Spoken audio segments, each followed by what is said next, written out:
What up? What up? Welcome to another episode of Debate with Bait, brought to you by Most Serious Entertainment in the heart of Most City, Texas. Of course, I'm your host with the most, Mr. Charles Baker, aka C Bake. That's my co-host, Gerard Cole, aka Rude Boy. Before we get started, before we get this thing going, make sure you follow Most Serious Entertainment on Instagram and Facebook. Subscribe to Most Serious Entertainment on YouTube. Cole, what's going on, brother? Coming off the break. Yes, sir. Man. Good to see you. You look good, man. You don't look like you put on the weight. Look like I put a couple. Like you hit the gym. Like you hit the gym a little bit. I put a couple. I lost a little bit when I got back. Got on that Peloton. Shout out to Peloton. Even though y'all ain't paying me right now, I'm gonna amp y'all up. But shout out to Peloton. But I had a good time. I was in Indianapolis, man. I got to go see the Colts play. Got to go see the Pacers, man. Got to go see real basketball because, the Knicks is bums. But whatever. That's another story. Was you impressed by the Pacers? Yo, the Pacers, I'm very impressed. You know who I'm really impressed with is that Matherin kid, man. I've been telling you since Arizona.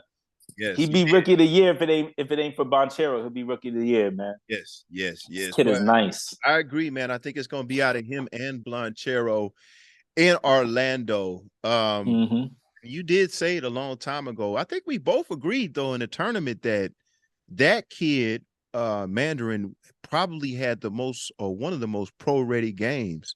Yeah. While he was at Arizona. So, yeah, you did call that. Well, that's good, man. Do you think Indiana has a chance to make the playoffs? I think Indiana could make it because I don't think they're done. I actually think the Lakers or someone's going to trade for some of their players and they're going to add some more draft picks. But Halliburton is leading the league in assists. Yes. He's great. Yes. That kid is great. Got some kind of astronomical number where he's got like 40 assists, no turnovers, something like that. Don't quote me on that, but something where it's very impressive. And so shout out to him, man. Hey, they got him. Is Turner still out there? Miles Turner? Turner's playing good. Buddy Hield is playing good. Right. You got Duarte, who's injured right now, but when he come back, he's another good young prospect. They got some young dogs out there, and then you got those little pit bull type players like Conley at point guard, who he's a pest. When I was out there watching the game, I'm like, yo, this little kid can ball. Like he remind you of that old school point guard that's just real gritty and dives on the floor, Scott Skiles type of dude. And you know what? The thing about Indiana, they kind of remind me a little bit of Cleveland. Outside, I don't think they have the star power of Cleveland. But when you talk about a collection of young players that showing a lot of potential and can beat any team in the East, I believe, on any given night, I think Indiana and Cleveland is something that we both need to pay attention to. And sports fans, well, basketball fans in particular, need to pay attention to within the next, I would say, 2 to 3, maybe even 5 years. Both I agree. might have a chance to really, really, well, we'll just say in the East, really, really cause some problems. I mean, they're young, they're athletic. I think Cleveland's a little bit further ahead because I think Cleveland has more legitimate star power. Yeah. Hey, man, Indiana is, you can see them coming. You can. They definitely coming. They definitely coming. Yeah. I think there's going to be some teams on the downside. I just see only Boston and Cleveland and Milwaukee and Pacers probably be in the top 4 in the next few years. And then everyone else is going to be up in the air. It could go either way depending on who they draft. But it's a lot of parity this year. You don't know who's going to win the chip this year. This is the first time in a long time that I really feel like everyone has a legit chance at a championship. That's right. Well, let's get into the business, man. We'll come back to the NBA. We're supposed to have a guest tonight. He's running late, but we're going to move on with the topics that we have in hand. And when our guest arrive, we will definitely take a small intermission to get our guest in. He may or may not show up. I did get reassurance that he will be here, but we'll move right along because there are still a lot of sports topics that we could talk about in particular, but we're going to narrow it down a little bit. And we're going to first go to my favorite. I know Cole probably don't want to talk about this, and I really, really wish JT was here. But let's get into some boxing business, ladies and gentlemen, because much like Cole, what he likes to do is when things happen that he called from the beginning, which he did say something about the kid from Indiana being the rookie of the year. He did call that. I gave him credit, ladies and gentlemen. Let's hope that Cole will give me my credit on this next topic. As the first topic we're going to talk about today is in the world of boxing surrounding both Cole and JT, one of their favorite fighters. Gervonta Tank Davis, ladies and gentlemen, has been seen in the media demanding his termination papers from TBE, the best ever Mayweather Promotions.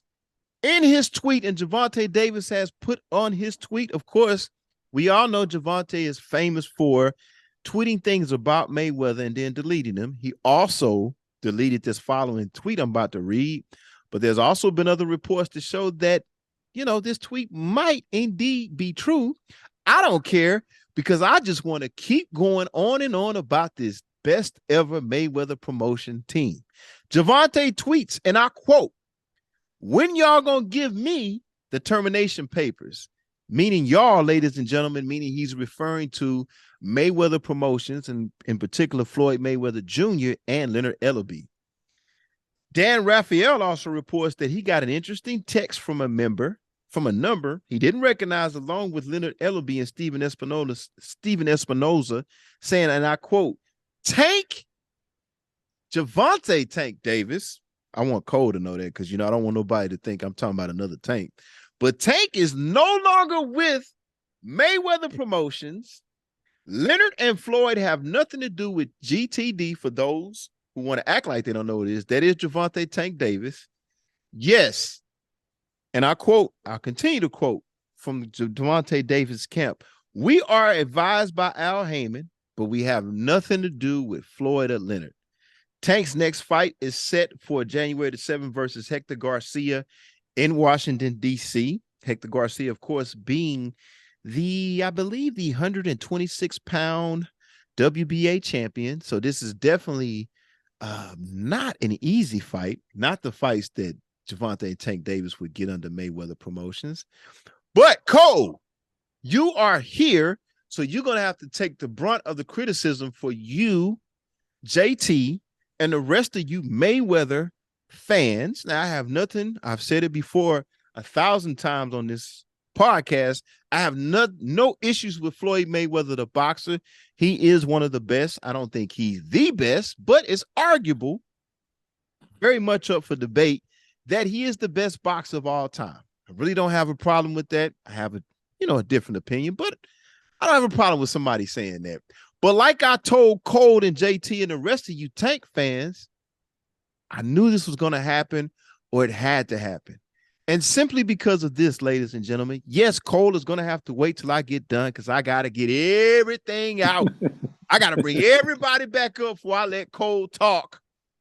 But yes, I've said this several episodes ago. Ladies and gentlemen, shout out to Most Serious Entertainment. If you get a chance, go back through and look at this episode. I know it's 1, 2, 3 is one of those episodes. I've said it 1,000 times, but I said this move would have to happen. Why? In my opinion, like I told Cole and I told the rest of y'all, boxing should be about legacy. And if you are a fighter, if you are a boxer, whatever you want to call it, if you're a real boxer, you're a real fighter, at some point in time, it's going to start to look funny that you're not fighting the top guys in your division. Now, ladies and gentlemen, Cole, along with JT, rest of you Tank fans, will argue me down, telling me it's all about the bag. I posed the question. I questioned Tank Davis' fight status. Of course, we know he's 27-0 with 25 knockouts. Very impressive. But I questioned Cole and JT from the beginnings, like, there are guys in his division, i.e. Devin Haney, who already have belts, calling him out. Shakur Stevenson, same thing, calling him out. Hey, fight me, fight me, fight me. Tank does not say nothing. Now, one thing I told Cole and I told JT is this. It seems to me like Tank is ducking the top guys. Now, of course, I was made to look like I didn't know what I was talking about, because the argument spewed that, hey, why do I need to fight these guys right now? Meaning Tank. I am the cash cow. I make money. It's all about the bag. Bag, bag, bag. Well, ladies and gentlemen, here we are. We know Tank has always said things about Mayweather in the past, and he's notorious for tweeting things and then taking them down. Of course, he made this tweet and he took it down. But I said it before and I'll say it again that Tank Davis should leave Mayweather Promotions simply because of this reason, ladies and gentlemen. Number one, Tank Davis is 28 years old. He is in his prime right now. The top guys are calling him out. Unlike Shakur Stevenson, unlike Devin Haney, those guys are 23, 25 years old. So they have time for big fights, even though they fought bigger fights than Tank Davis. Tank Davis, I said in the past, ladies and gentlemen, Tank Davis does not have the time to duck big fights. I agree. I understand the bag, but I also told Cole and JT on this podcast, not Cole, but JT said that Tank Davis needed Floyd Mayweather. I disagree because I think Tank Davis has enough following that he doesn't need Floyd Mayweather. Well, now this has happened.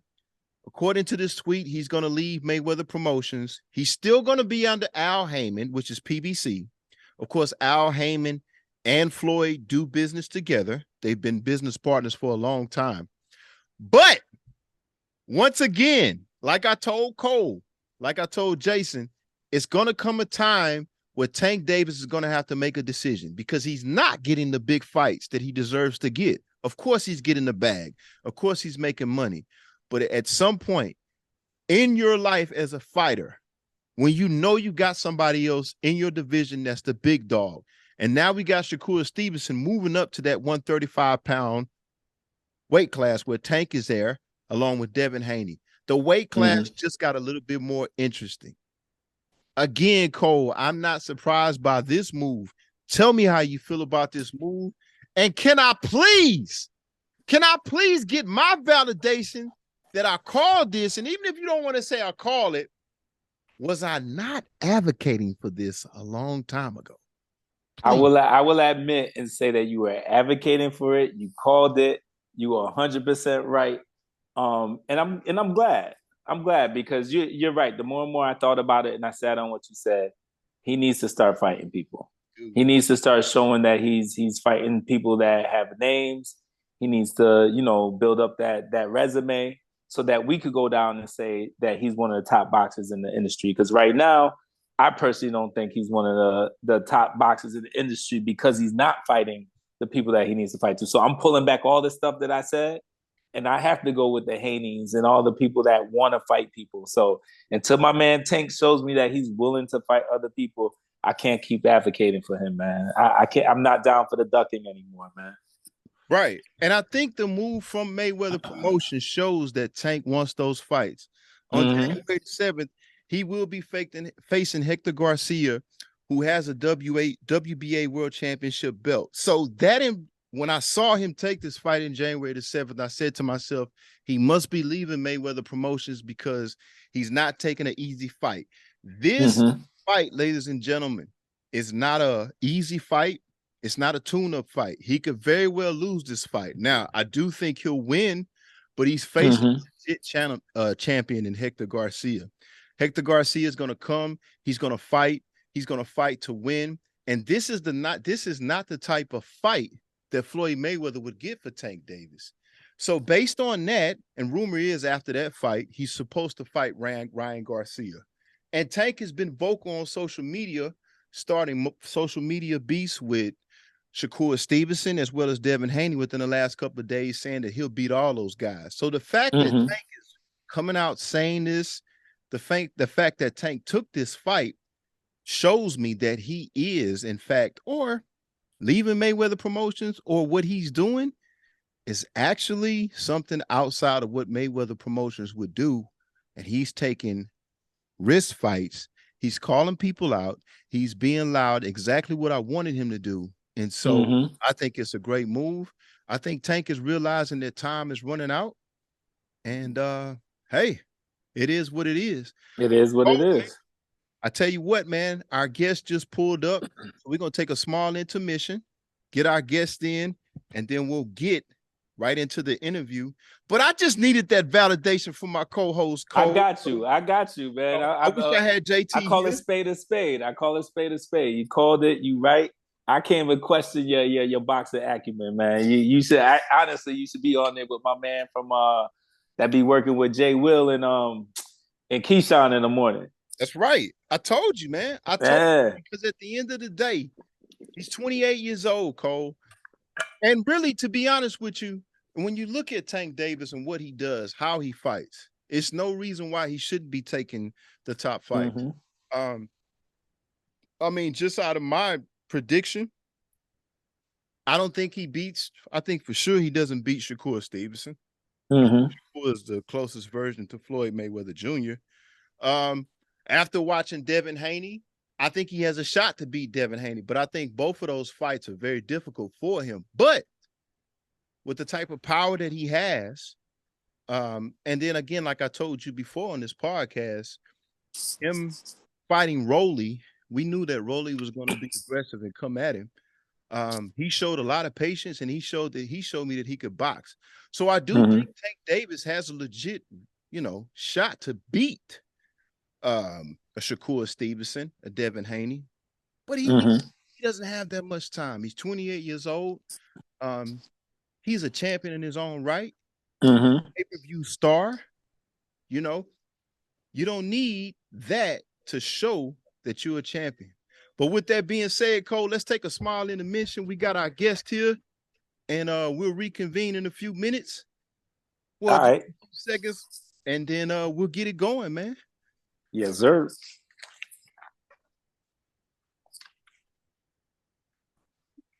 What up? What up? What up?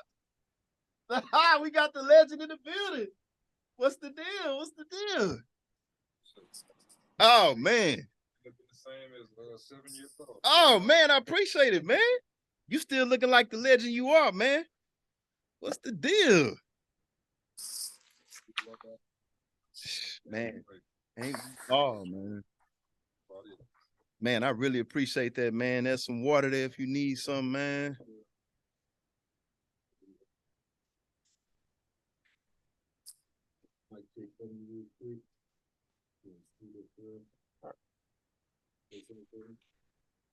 Testing 1, 2.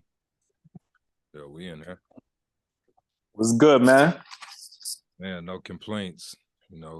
Early mornings, late nights, trying to figure this thing out. But, yeah, man. Appreciate you guys having me, man. I've heard so many great things. Actually got to check out a couple episodes. Love the vibe.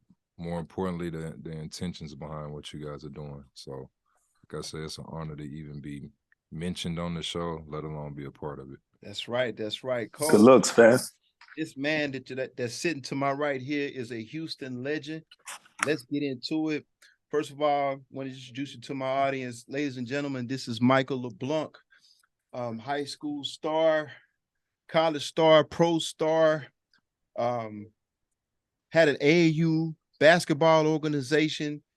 I consider him the workout king in Houston. Now I kind of consider him like the Mayweather Boxing Club. I think you got to go through there to be great. But Mike, this is my co-host Gerard Cole, fresh out of New York, man. He's gonna jump in with us. He's kind of frustrated because of the Knicks and everything, and we know basketball, so maybe you can help us with the Knicks. But let's get into it, man.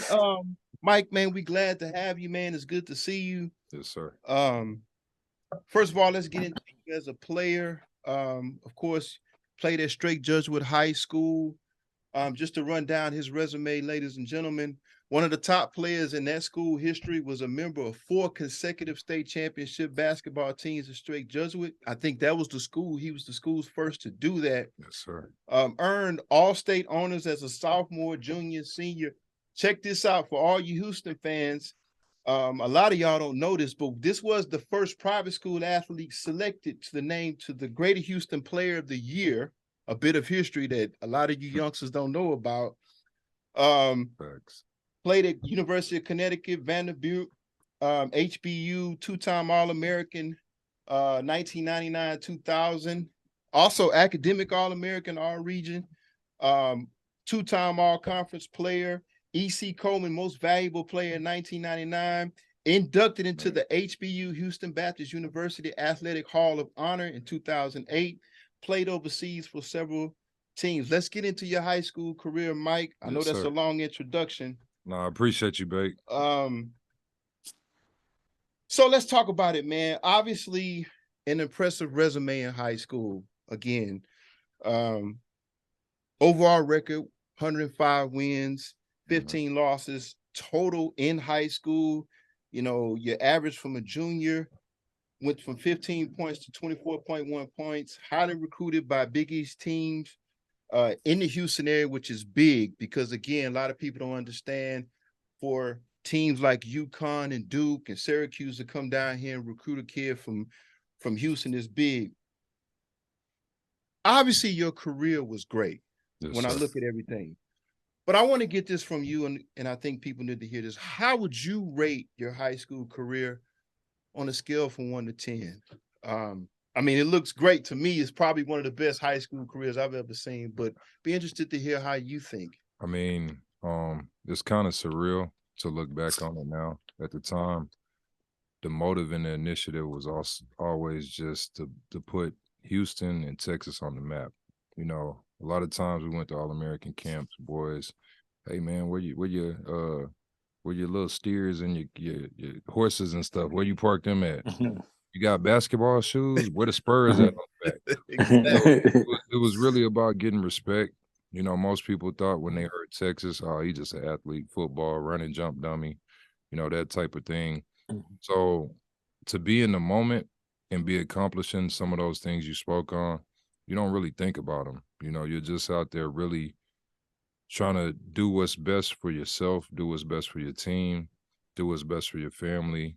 And I mean, you know, you look up and you accomplish some amazing feats. You know, people argue all the time in the city about who's the greatest players, who's the greatest this and that. I think you said some numbers over there that mean some wins. Right. Dubs. Right. I mean, when I was young, all I knew was winning. And we sacrificed a lot of our personal goals and personal gains on that team because we wanted to win. And we wanted to win on a national level. It wasn't just about winning state. It wasn't just about winning a showcase in Houston. It was about wherever you go, man, them Texas boys can hoop. That's right. They winning. They doing big things. And I think, you know, the reason why you and I have such a mutual respect, Strake kind of got a lot of the kudos and the accolades for that, but Westbury Christian was right there with us. That's right. Appreciate that. And I that, mean, brother. to be able to see some young black men, young minorities, because we had Indians, Asians, everything on our team, to see all of that mesh and blend together, it was beautiful, you know, and I really will say it kind of spoiled me. I thought all of life was going to be like that, bro. Right. Thought the love was going to be like that throughout life. Same way. Right. That's real about sports, man. Yeah. Cole, you got anything? Go ahead.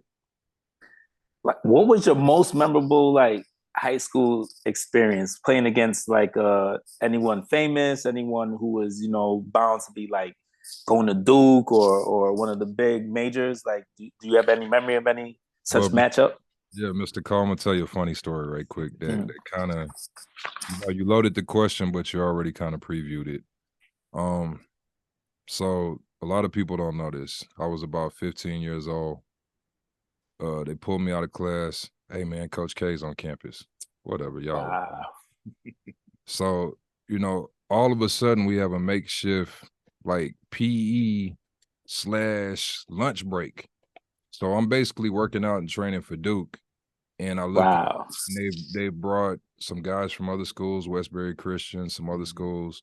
You know, that was a great thing about my coach. He wasn't a selfish dude. He was always trying to help everybody. So we go in, we work out, and sure enough, Coach K is there. You know, it's, I think, Kansas University there. At that time, is Roy Williams. That's right. Notre Dame. Like, it's the who's who of college basketball. So, you know, around that time period, obviously things must have went well with them. Within a couple of weeks, I get offered by Duke, talking 15-year-old freshman. I didn't know what that I didn't know what that was. You know, and from Coach K's conversation, at that time, it sounded crazy to me, but he was like, hey, man, I see the next Grant Hill. I think you had a potential to be that. So, you know, kind of at that time period, already committing to Duke at an early age, I had a target on my back, target on my head. Everybody wanted to knock me off. And that wasn't just locally, that was globally. That's right. That's right. Mm-hmm. You know, we go into the spring that summer, I get matched up with this kid I've been hearing about. Oh, he's so cold. He's going to kill you. He does everything you do, but it's better. And, you know, I had a conversation with Coach K, and, you know, this is kind of why I ended up not going to Duke. Hey, man, we got this other kid, you know, and we don't know if he's going to go to the NBA straight out of high school, but if not, he may come to Duke. And I'm going to just be real. If he comes to Duke, I don't know if you're going to, you know, have the same role or the same amount of playing time or even be able to start. Wow. So bottom line, Mr. Cole, I had it on my mind when I see this kid, it's on, bro. No handshakes, no friendships. I'm trying to kill this dude. Not just because that's the competitor in me, because y'all got a consensus that y'all think this dude better than me without playing me. Okay, cool. Yeah. So to kind of wrap the story up, bottom line, that kid turns out to be Kobe Bryant. Wow, that's crazy. And we did battle in high school. So I played him a couple times, but it was one time that was very memorable. My team was not as stacked as his. It's Kobe Bryant on my team. He has a guy named Donnie Carr who led college basketball and scoring at LaSalle, also on his team. And my eventual college roommate at UConn, Rip Hamilton. Rip. Okay. Rip is my witness. This a heavyweight knockout fight. Like we going at it, bro. Nobody knows who might be better, who, you know, like, okay, he getting some stuff off. I'm getting some stuff off. And I mean, you know, to be honest, Mr. Cole, at this time, it may be a toss-up on who the best small forward in our class. That's right. So we're battling. You know, I feel good about things. Game ends, we end up beating them. Kobe plays phenomenal. I play great. You know, I got some other big-time players on my team. After that matchup, I felt like, man, I'm not going to Duke, bro. If they feel like this dude better than me, Coach K don't know what he's talking about. And that's crazy to say on this radio 20-some years later. No, I feel you, but that's the mentality. I feel like that's what we miss from athletes now. I think people too passive, and I appreciate that, man. It's good to hear people talk like this. Well, and I mean, but it's the reality of it. So I think after that matchup, you know, after things kind of fell apart with Duke, I decided, you know, at some point in my high school teammate as well, we're going to go to Connecticut. We started recruiting everybody to go kill Duke, bro. That's really what the mindset was. And if you do your research, look back, we had the #1 recruiting class in the country. I was part of that. Yeah. But more importantly than that, you know, do your research. Like I said, that UConn recruiting class and team ends up popping Duke in the national championship. I remember. In a roundabout way, you know, that's the little piece of story I have that, you know, famous people, famous decisions. More importantly, that's kind of how my career got shaped early in college. That's what's up. So my question for you, though, you chose UConn. I see Syracuse was on there and a couple other schools. Why UConn over Syracuse? Well, I mean, to be honest with you, it wasn't just UConn, Syracuse, Duke. I mean, I was at a point where I really didn't know what I wanted to do. And I can say it now. I'm older, I'm mature. I was overwhelmed. To be that young, you know, honestly have 300-something offers, you know, I was in a great position where my parents were always on me about academics. So I was taking care of my schoolwork. I was young, like I said, 15. When Duke came around, I had already gotten a 1500 on the SAT. So I was qualified to go to school.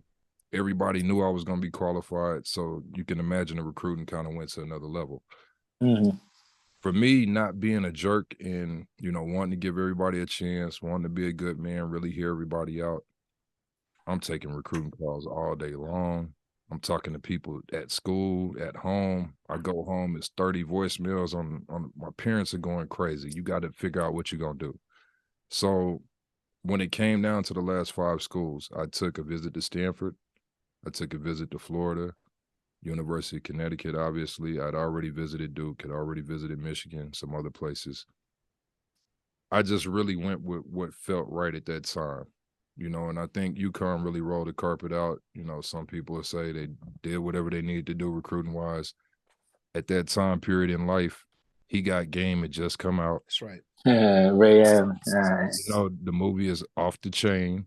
Ray Allen is obviously starring in the movie. Guess who my host is on my visit at UConn? Ray Allen. Wow. So Crazy. Calhoun has me feeling like I'm a priority. Calhoun, you know, pretty much told me I'm a priority. I'm kind of the guy who also recruited Rip Hamilton, who also recruited Kevin Freeman, who also, you know, formed a bond with Jake Voskuhl, went out there and got some of our other guys like Sam Funches, Monquincio Hardnett. So, I mean, you know, in a roundabout way, UConn kind of chose me. You know, I saw the success before me. I saw Ray Allen. I saw Danielle Marshall. I saw Donnie Marshall. And me being a swing man, kind of in that mold, how can I not be successful in this environment? And I was somewhat correct, but they had plans for Rip to be successful. That's funny. Let's get because I wanted to ask you that. Let's talk about your freshman year. Yep. Cole kind of asked the question, and you did a great job. You pretty much talked about why you chose the University of Connecticut. But let's talk about that freshman year. You guys ended up finishing, I think, 18-15 overall. You finished 7-11 record in the Big East. I think that year, which was 97. Correct me if I'm wrong. You guys ended up going to the NIT. Yep. You finished third place. But tell the audience, what was it like that first year? I mean, of course, you talk about, you know, the pressure that you went through high school, the motivation in terms of not going to Duke, what you were told about Kobe Bryant, facing Kobe Bryant. Now, you know, you've been hosted by Ray Allen. Now you're here. What was that like, that experience? Because the audience needs to understand that, Mike. You were a great player. You know, of course, you had a great, successful high school career, but now you're on campus. You're a freshman. Strake Jesuit is done. Houston is done. You're there. You're on campus. It's time to go to work. Tell us about that freshman year, how it went. Yeah, freshman year was definitely difficult. The transition from high school to not just college, but high level college. You know, we were initially probably an Elite 8 team. We started out ranked super high. My first college game, I'm in the Indianapolis Superdome. We're playing Indiana. So I have Bobby Knight versus Jim Calhoun. I got a real taste for what college basketball was that first day. You know, me being naive, thinking, okay, I'm All-American, pretty good, having great practices. I'm going to play no matter what. Not the case. So it was really, you know, a shock from a basketball standpoint, that, you know, you can do everything right, put in all the work, put in all the time, and sometimes it just might not be your turn. Your number's just not called. That's a great point. So, you know, I really feel like I developed and got better during that freshman year. I had a reality check on what this thing is really about. It's a business. More importantly than that, I got to kind of be close enough to the success to realize that, I can really do this. I can achieve this. You know, it's bigger than just, oh, I played at UConn with Rip. This is my roommate. We went everywhere. You know, before the accolades, before the fame, you know, rocking each other's clothes, shoes, everything, you know, one-on-one, 3 a.m. in the morning type stuff. Like, this is still my guy, still my friend. But that freshman year was tough. It was tough on all of us, you know, and it really made me grow up and mature. It really made me realize what I wanted out of life. It would have been easy to pack it up and fold it, not playing, but I fought my way into getting minutes. Actually played well in those minutes, well enough to be recruited by half of the schools again, trying to get me to leave UConn to come do the same thing for them at a different university. So hindsight being 2020, it was a blessing. I have some lifelong relationships and friends from it. But I also understood right away, day one at 18 years old, what the requirements were to become elite, what the requirements were to become this pro that I wanted to become. Let me ask you this, just to piggyback off that, and that's a great description. And the reason why I asked that is because, again, you were a great player. I know for me, that's exactly how it was. Now, I wasn't fortunate. I went low D1, but I remember the same experience. You know, people always would tell me, hey, you need to do this. You need to work out harder. Didn't know what I was getting into until I got to Division I and I started playing against the monsters, Quentin Richardson, Jamil Thomas at Providence. And so when I started, right. And so doing the work that you do now, and what you just talked about, is there anything that you can tell players, young players now that are stepping up to the Division 1 level rather? Because for me, it's like, I mean, man, people told me, but I had to see it. But you've been, if it comes from you, it's a little bit different. True. All-American. And you work in this field now. You're preparing young players for the next level, whether Yes, it be sir. college or pros. What can you tell them? Of course, they may not listen, but what can you tell them to kind of, hey, this is what you're going to expect on the next level, whether it be college or pros? In particular, we're talking about UConn, your transition from high school. Is there anything, any advice you could give them? The biggest thing is understand that first and foremost, this is a business. So key. I won't call it point A or B because it goes hand in hand. You yourself as a student athlete are a brand, and you have to represent yourself as such and build yourself as such. I didn't understand that early. More importantly, I have opportunity now when working with the youth, no matter what age. I give it to them the real. You know, as far down as middle school and elementary school, if this is what you say you want to do, this is what it takes to be able to do it. And, you know, I can't be mad at anyone in the past who didn't really deal with me in a reality, but some of them may have not known. And I think you said it best, to play at a super high level, to be successful at that high level. Yes. I definitely know what it takes, but more importantly, I know how to relay that now. And it's taking time to relay that. You know, at first, I just said it a couple minutes ago, I didn't comprehend what it was. So it took me a while to understand it. Then it took me a while to accept it. And now to be able to, you know, pass it along and teach it. I mean, it's no one sentence or no one paragraph. It's just being real, reality. You know, kids nowadays are kind of overhyped. You know, a lot of them are gassed up, and that's not just in sports; it's in life. Life period. Yes. You know, a lot of them think that things are going to be handed to them. You see the commercial with the easy button; they want to hit that easy button all day. But it's, you know, life is tough. It is. And more importantly, everybody you think is your friend is not cheering for you, bro. So facts.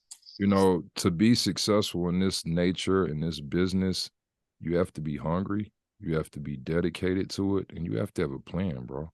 You have to work that plan. Like a lot of the parents who come to me and they ask me for advice, number one, I just had it tonight with a parent. We got to sit down with all the decision makers, all the people involved, and we got to come up with a plan of action. And we have to stick to that plan of action. We can't deviate. You know, if we have a little success here, great. We gonna admire the success for a minute, but we got to get back on the plan. That's right. And that whole same, if it's some failures, if it's some shortcomings or some backsliding, let's get back on the plan. Let's get back to where we are. And I think that mentality early is why we're able to help develop pros. Good. It's a pro mentality, bro. Right. And if you think about it, you can be making $250 million like my boy Cole playing for the Knicks, but you're not getting it done. Hey, they want your head. It's a business, bro. Yeah, and you're right. At the end of the day, you know, nobody is immune from that. Nobody's exempt from that. You know, we're sitting here watching people chastise Anthony Davis and Russell Westbrook. And there was a point when they were coming into the league where, man, they the best thing since sliced bread. There's nothing wrong. So I think everybody goes through it at some point, but definitely with those youth, definitely with the families, you just have to be real with them about everything. You know, unfortunately, these coaches have one job. Y'all ready for what it is? To win and feed their families. That's right. So question for you. Do you think NIL is good for these athletes now, or do you think it's bad when it comes to the recruiting process for the athlete? Man, what do you think? I mean, my honest opinion, I think it's way too early to judge it. You know, I think a lot of people want to jump out in front of this thing or they want to comment on it because we waited, 40, 50 years for something like this. And, you know, it doesn't take a rocket scientist to look at college basketball and see that it's backwards. You know, you had a guy who makes layups making all the money. And he has all the control and he can yell at you and he can send you home. He can do whatever he wants to, basically. Take a scholarship away, whatever. Man, you know, I've had, and I can speak on it freely because, you know, like I say, I'm honest with my kids. I have kids I train who They didn't get a choice. They had a meeting. It was knock on the door. Oh, by the way, I need you to hit that transfer portal. And it's like, what? But I mean, that's the power of that position, and it's the nature of the beast. So I think preparing people for that is the most important thing. You know, you have to understand, and I break it down to them as easy as I can. If Coach X is making $400,000 a year, do you think he's gonna babysit your kid when it could risk losing all that? That's right. You think he will throw away, you know, his family's security, his kids being able to go to school just for little Johnny to act a fool? No, it's not gonna happen. So I think, you know, it's a maturity standpoint, and it's really a decision, Bake and Mr. Cole. At what age do you decide this is what I really want to do and I'm gonna work at it? Because Tiger Woods was hitting them putts at 2 and 3. Great point. You see what I'm saying? And if the people who don't look like us, it ain't no issue for them to skip out on 10th grade and go to the minor leagues. That's right. So think about what I'm saying. The tennis players, the golf players, once they make up that mind, I'm working trying to become one of the best. So I think that has to be the same approach no matter what the sport, no matter what the passion, no matter what it is, whether it's acting, whether it's singing, whether it's dancing, you got to be a fan. And you got to be passionate about it, bro. And it's going to be some ups and downs. And that's where the passion and the love for it comes in, because nobody can stop you from doing what you're destined to do. So key. I want to stay with coaching. I'm curious to know this, but let's talk about, and then I want to, if you don't mind, I want to leave the UConn experience, but let's talk about Jim Calhoun. How would you describe the type of coach he was? I mean, you didn't spend that much time with him. True. But you did have, you said, you know, you learned a lot from your freshman year. True. Let's talk about that in terms of his role and what you learned. What type, I mean, I framed the question of what type of coach he was, but let's, give your personal account of Jim Calhoun. I mean, to be honest with you, understanding now the reality of it and reflecting back, he was exactly what I needed. Right. A realist. You know, Coach Calhoun would cuss out anybody in practice. I don't care if you're the AD. I don't care if you're supposedly the president of school. Like, when it was his time, it was his time. We have to be locked in. We have to be focused. And, you know, the reality of it, he really taught me how to win. He really taught me how to build a winning culture. You know, despite the record that you said, and, you know, we can elaborate on that a little bit. We had some issues with recruiting and probation and agents and guys getting paid. And I'm not going to get into that, but we had a bunch of guys get suspended my freshman year, which kind of led to us playing more as freshmen. We started 5 freshmen against Kansas, and Kansas was #1 in the country that year. Yeah. So, you know, Jim Calhoun was, you know, a guy who demanded a lot out of you. And I remember one of our conversations, you know, he was super pissed at me. And I was thinking, you know, man, I'm not good enough. And, you know, man, I'm not playing well. And he was like, no, I'm pissed because you're not achieving at the level you should. You have so much more in you. You know, I remember I beat somebody on the baseline, went and dunked. He stopped practice, was like, don't dunk no more. If you're not going to dunk every day, don't dunk no more. And I'm like, damn, man. But I really used what I learned from him, that mentality, that mindset, that passion, that hunger, to become a better person, become a better pro. And, you know, they tell me now coaches chilled out a lot after winning national championships. But being away from UConn after being in that experience, I understood why he was the way he was. I understood why he demanded it. Right. You know, I went to other universities, and no knock on them, but they weren't as intense as him. So I grew to miss that, you know, and it's ironic, Bake, you talked about having an AAU organization, helping these young kids doing overseas tours. We run a lot of the sets UConn runs. So how can I not say he didn't influence me? I believe in what he did for a lot of young men. You know, there were a lot of young men whose lives were changed, a lot of my teammates, and we became solid citizens, family men, successful young men, and I can just, it's hard to put words on it, but I can just see that winning culture inside each and every one of us. And the reason why I asked that, and I'm glad you talked about that, I asked that in particular, your UConn experience. My experience was similar in the sense that my first coach, out of 18 years old, he was Delray Brooks.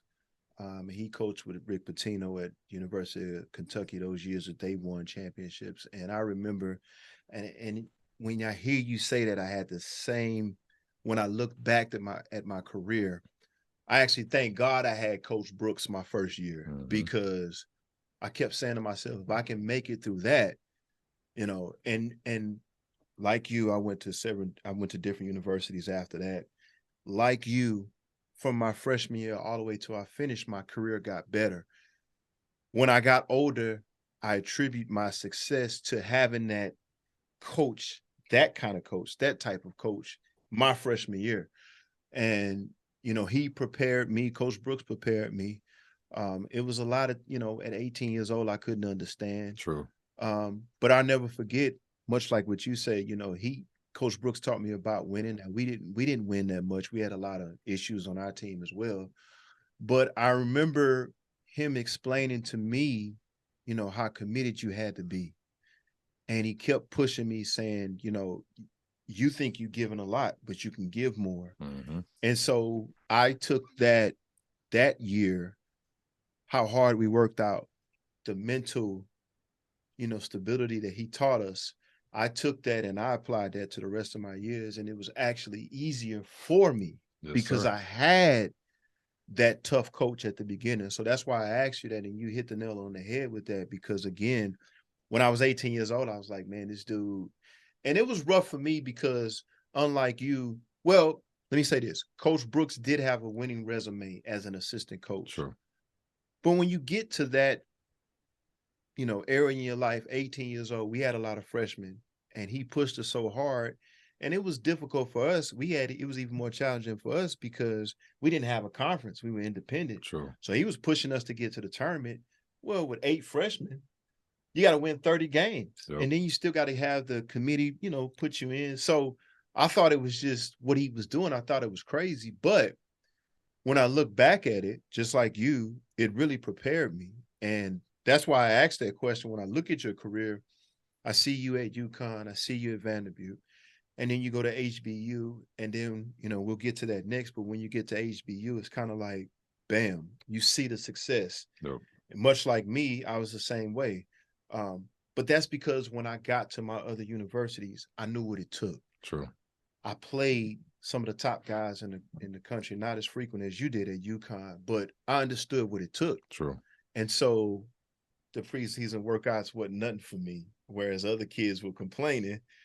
So I understand exactly, and I wanted you to say that, and you did exactly, that's exactly what I wanted you to point out. Well, and, hindsight, like I say, being 2020 and maturity comes with years and understanding and age. I actually was in this position when Emeka's team was playing at Rice. I got a chance to go thank Calhoun. He was surprised. I thank my assistant coaches. Thank you for not letting me, do less. Right. Thank you for not letting me be less than what I can become. Thank you for pushing me to see something else. And, it was funny because each one of them kind of had tears in their eyes. I don't know how much that happens to them, but I'm grateful for it. Right. And I think it makes me a better person, better coach, better trainer, better developer of man, to really have that understanding. Because now being my age, I understand where they were coming from. Right. Couldn't get it at 18. Right. Same here. Couldn't understand it. Yeah, that's how life works, man. Life is crazy like that. Question for you. What was that epiphany moment you had on the court that you said, I belong here? Like, this is it.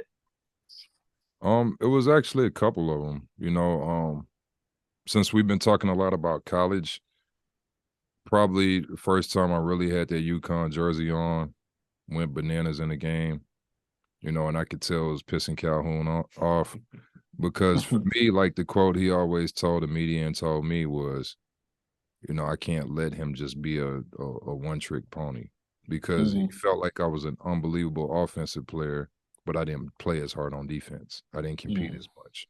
So, I used to think that was an excuse, but now I understand where he was going with it. So, you know, it must have been like my first real game of getting major minutes. Cole, I think I was like 9 of 9 from the field.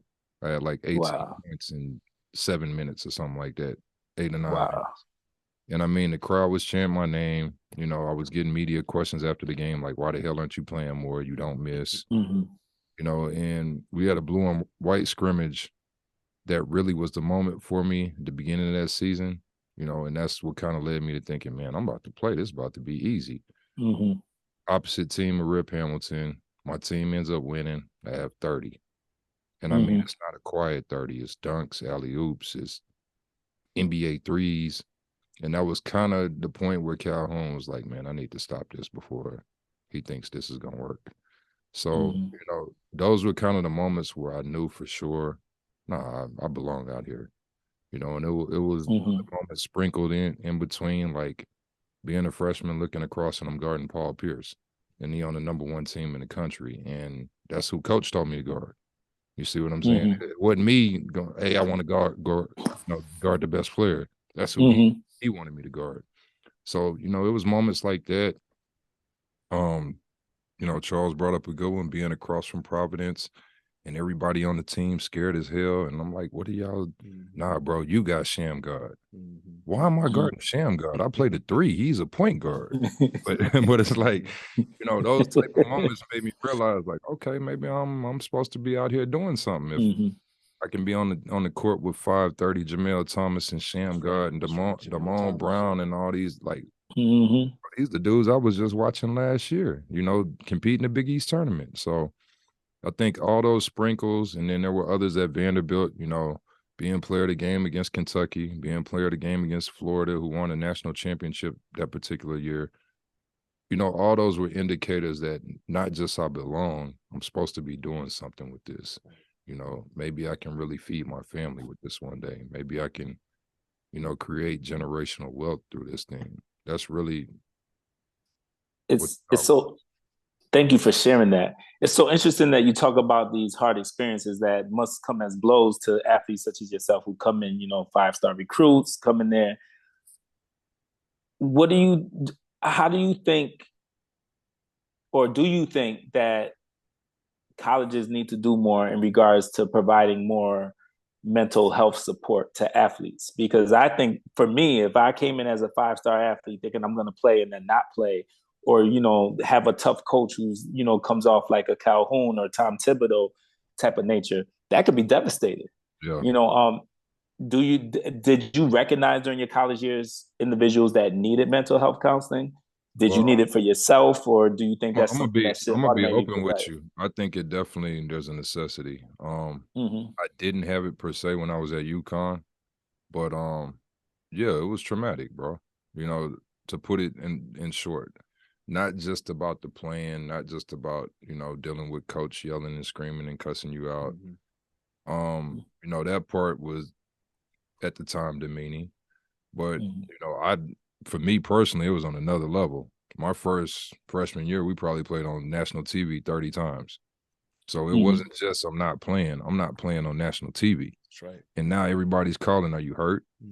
Did you fail? What's going on with you? You know, so I think that there definitely needs to be a place for that. And it was definitely recognized when I transferred to Vanderbilt. I was blessed enough to have a counselor who kind of pulled me aside, and she wanted to talk to me about all this stuff. And at the Mm-hmm. time, I didn't understand, you know, why are you bringing up all this stuff? But I definitely had some baggage. So, Mm-hmm. you know, shout out to Dr. Plass. She really helped me kind of unpackage some things, understand where I was mentally and emotionally with things, and kind of let go of some things and be able to really move forward in life and focus on the opportunities at hand, more importantly than the opportunities I felt like I had maybe lost. So Okay. Okay. I definitely feel there is a need, whether it's through counseling, whether it's through mentorship.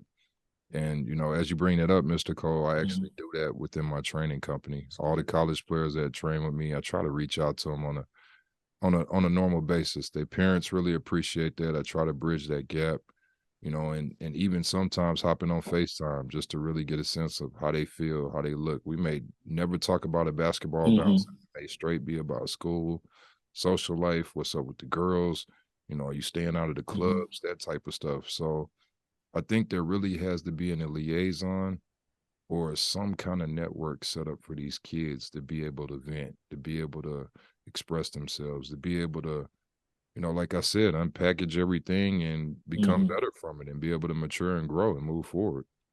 That's dope that you do it. And the reason why I asked that, because I work at a college, I work at a community college now, and I noticed that you get a lot of students that come through that are, you know, fatherless, motherless. And then when when you're put in these situations where you have someone where your father may not have been in your life and you have someone talking to you in a certain way, that's kind of like that builds that wall for that individual. And that's where I feel like that trauma starts to kick in. And then you have that imposter syndrome and all those other things that start to kick in. I used to be a star athlete. Now I'm not getting that time. So I want to say thank you for sharing that, man, because I know there's a lot of athletes who need to hear stuff like this. No, it's true. And, you know, I think that it's okay, you know, for us. I wouldn't just say athletes, especially, you know, young minority men. You know, it's almost looked at as a weakness if we express ourselves. It's almost looked at as a weakness if we are too emotional or we talk too much about our feelings. And I think a lot of that needs to be expressed. You know, I'm looking at society and maybe that's why some of these people are going crazy. Maybe that's why they shooting up the place because they don't have anyone to talk to. They don't feel like they're heard, nor do they feel like people care about them. So, you know, It's real talk. I would love to be able to touch more clients, student athletes, because I know, you know, what Bake's saying is true. What I'm saying is true. You go through your ups and downs. Even if you're playing a ton of minutes and you're the star on the team, you still have problems. You still have issues. You still have to figure out how to turn that 10-page paper in tomorrow. Like so many things that go on, you know. You asked about NIL. I'm happy for the fact now some of these kids can eat. Now some of them can legitimately feed themselves because it was nights. Yeah, I'm playing for the number whatever team in the country. I'm eating ramen noodles. So good. And I just played on ESPN. How am I eating ramen noodles? That's right. That's right. Yes. Like, wait a minute, bro. We just stayed in the Ritz-Carlton. How are we back in the dorm room with nothing to eat? That's right. Yeah. So that those are the things that I love about the NIL age.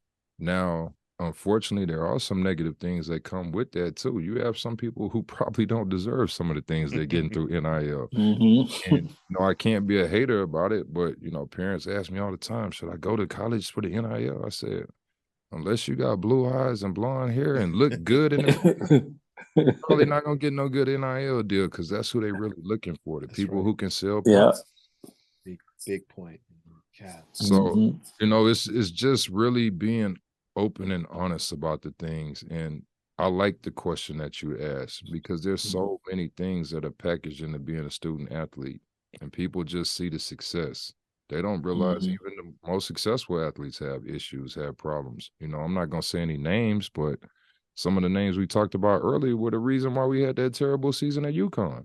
You know, they were getting paid by agents. They had all kind of stuff going on. So unfortunately, no matter how it appears on the surface, it's always some issues that definitely need to be dealt with. So I'm all supportive of people having someone to talk to, someone to kind of help them through mental and emotional things.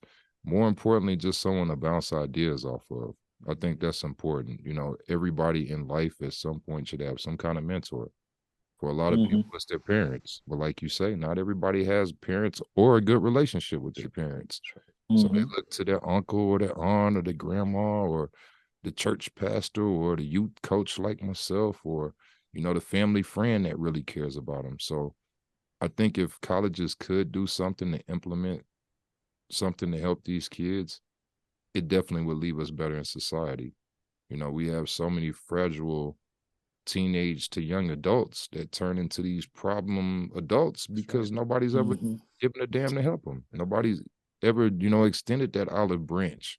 So for a lot of kids, I find this in what I do on a daily basis. Training is great. Okay, yeah, we teach them how to play basketball. We teach them skills for life. Get in the weight room, work on their bodies. But more importantly than all of that, they have a sense of I belong. That's right. Somebody cares about me. He has a plan for my life. And tell me what kid or what youth doesn't want to have a plan for their life or understanding of how to get to that plan. Facts. How do I get to that end line? So I think, you know, having that shoulder to rely on, having that person to kind of put you back on track. We talked about this earlier, having that plan and we working that plan. And if it's not within our plan or our parameters, it got to go, bro. It's in the way. So I think staying on that track, you miss a lot of the obstacles and you can kind of get over some of that emotional and mental stuff because hey, if it doesn't line up with what I'm supposed to be doing, why am I worried about it? Right. Yep. Right. 100%. Good stuff. All right, let's move on. Cole, I'm gonna do one more question about his college career, then I want to jump straight into a little bit of his pro career, and then let's get into what he's doing now. He's got a lot of knowledge. I don't know how much time we have No, left. y'all good, man. Okay. Let's go to. I'm gonna skip Vanderbilt. Let's go to HBU. Yes, You sir. transferred to HBU 1999, 2000. In 2001, you are an academic All-American, All-Conference as well, 99,000. Newcomer of the Year, 99,000. Two-time All-Conference player. The E.C. Coleman Most Valuable Player in 99, 2000. Particularly on the court, you shot, there's obviously the academic honors, which I wanted to point out, that's great. You have a lot of success at HBU. Yes, sir. You were inducted to the Hall of Honor in 2018 for Houston Baptist University. First thing I want to know is what prompted you, obviously it was a great decision, but what prompted you to come back home? What prompted you to come to HBU? What was involved in that decision? Honestly, I was at Vanderbilt having a lot of success. I was really about a semester away from completing my education and graduating. Had so many issues going on at home with the family, parents, sister, just in general. It was just a consensus that maybe the best thing for me to do would be closer to home. Vanderbilt was a wonderful place, no knock on it. Great education, wonderful people, and great atmosphere. But you and I both know it's no place like home. That's right. It gave me an opportunity to really be closer to my parents, really be around my family more, which was something I didn't realize I needed as much. HBU kind of provided an opportunity to play right away. Also, play with a group of guys who I kind of was familiar with and knew from high school.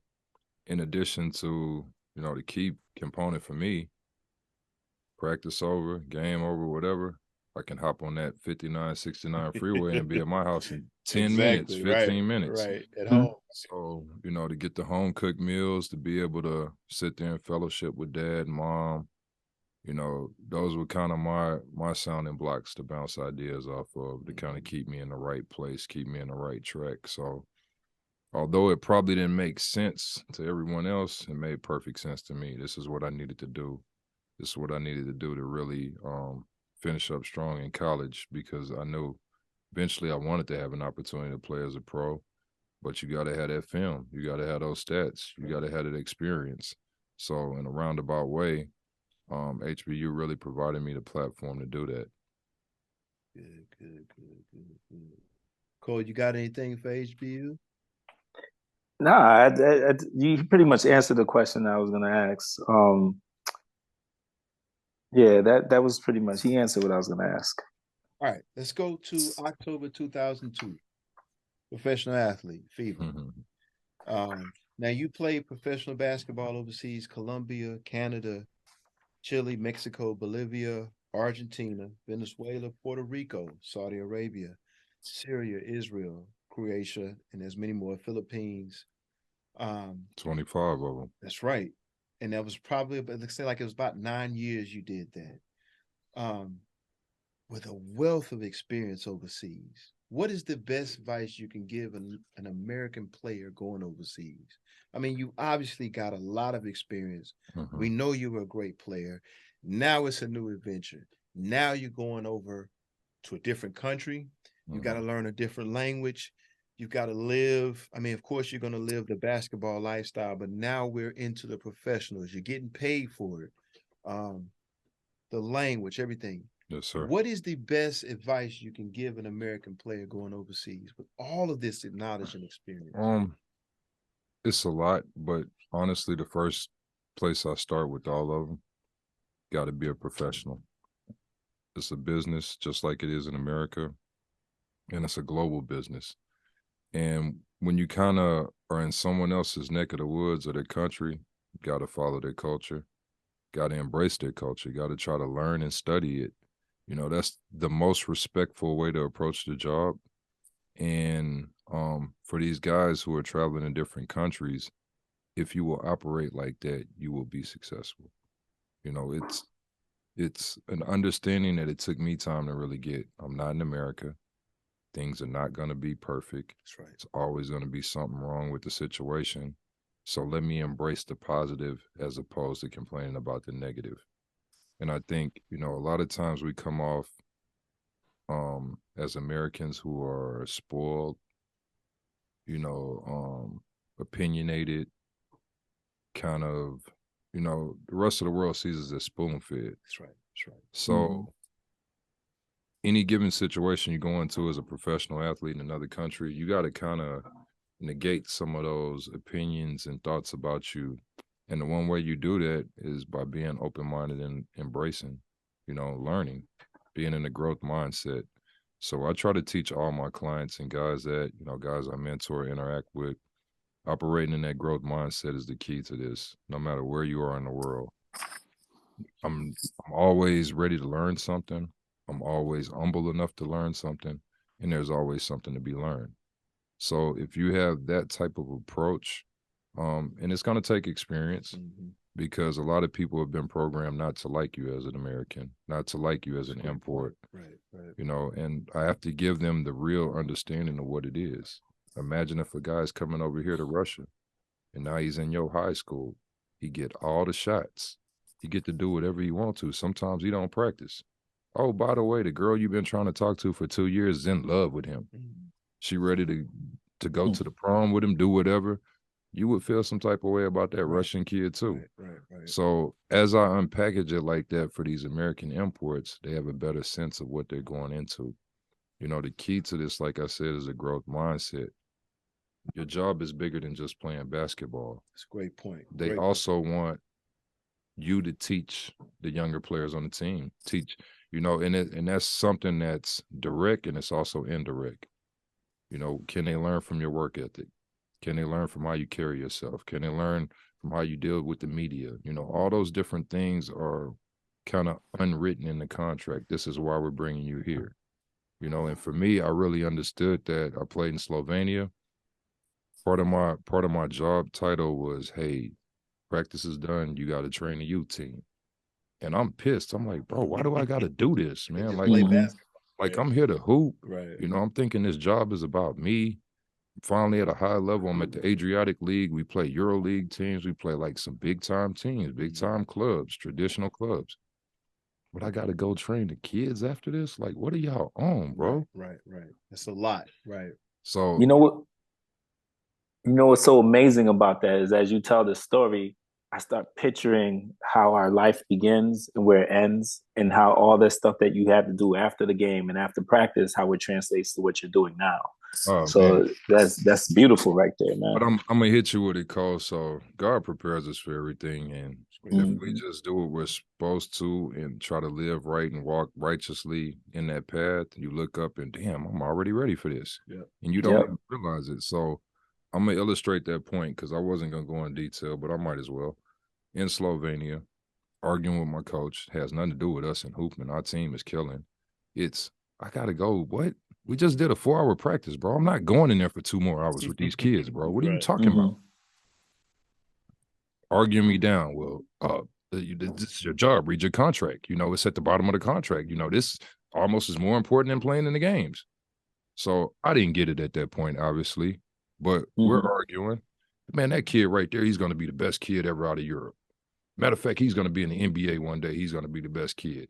I'm like, man, this little fat kid is not good, bro. What are you talking about? Well, that's why you're here. You're supposed to be teaching him how to do a step back, teach him how to cross. All the stuff that's in your game, you should be giving him.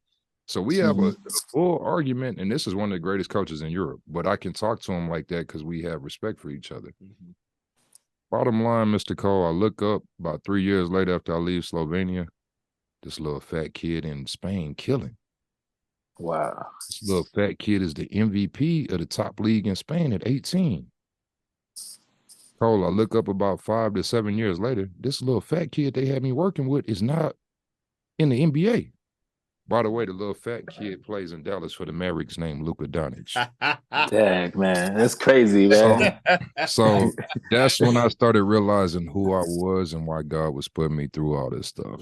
I didn't believe it at that time, but when I look up, my coach was absolutely right. He may be the greatest European player ever in the NBA.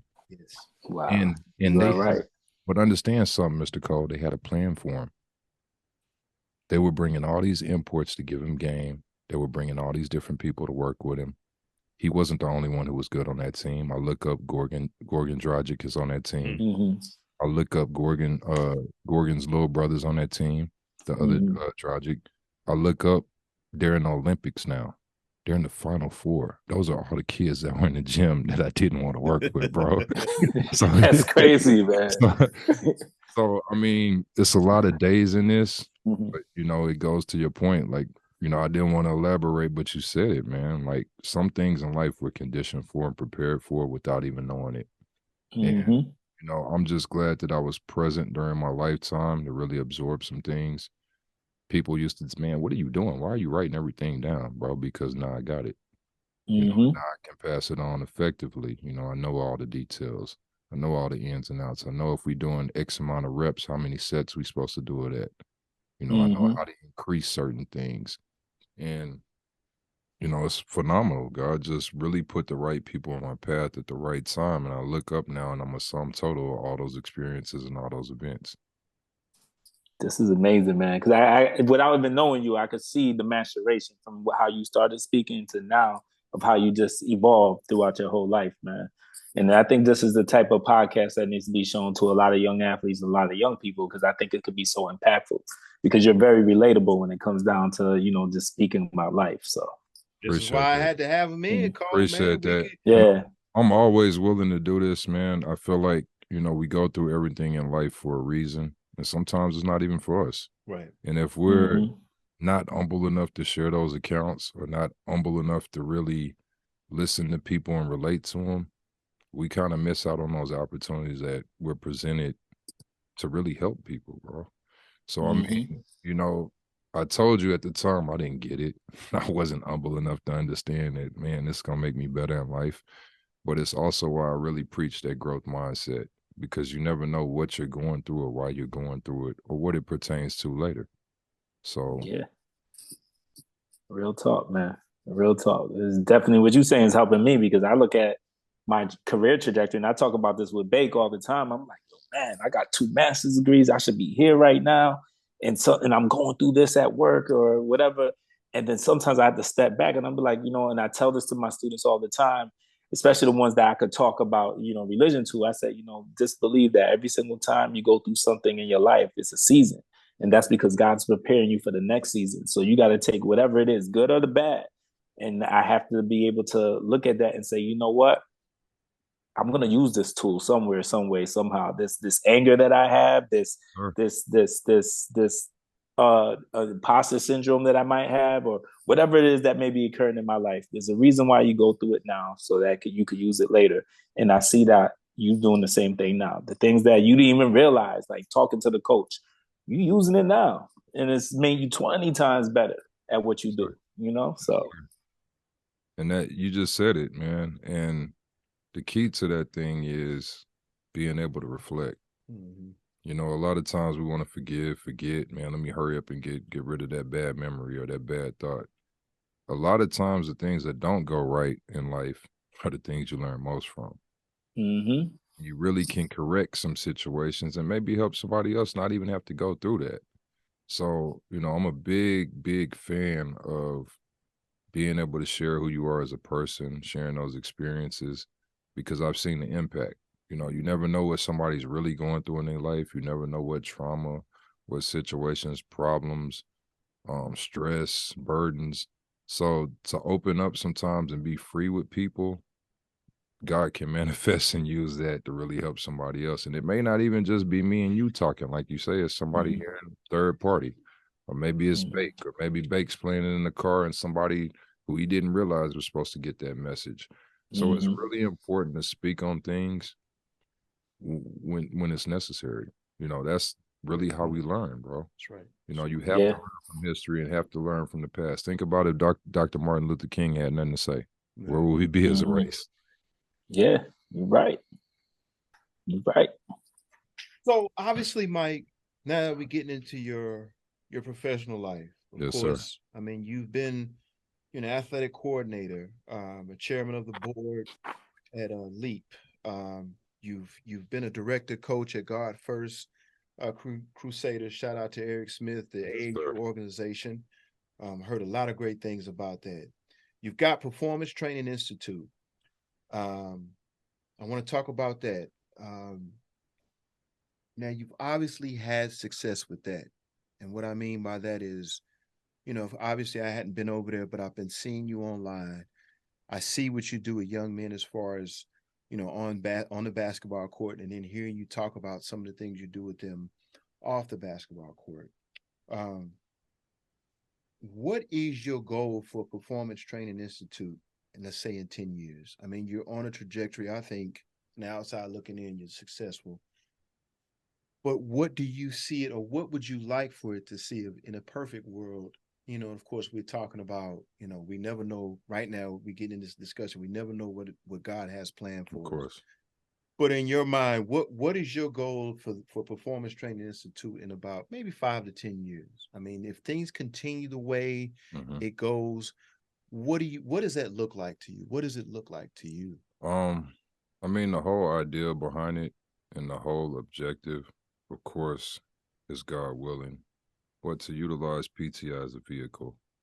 And that vehicle is to help young men and women achieve more out of life, achieve more success, whether that be through academics, whether it be through athletics, whether it be through whatever their passion and goals are. You know, I want them to be professionals in life, able to take care of their families, able to provide for their families, but more importantly, starting to think ahead. You know, what does it look like me potentially being a mother and father one day? Right. How do I start creating generational wealth? How do I start setting up a plan of action to make my life better in the future?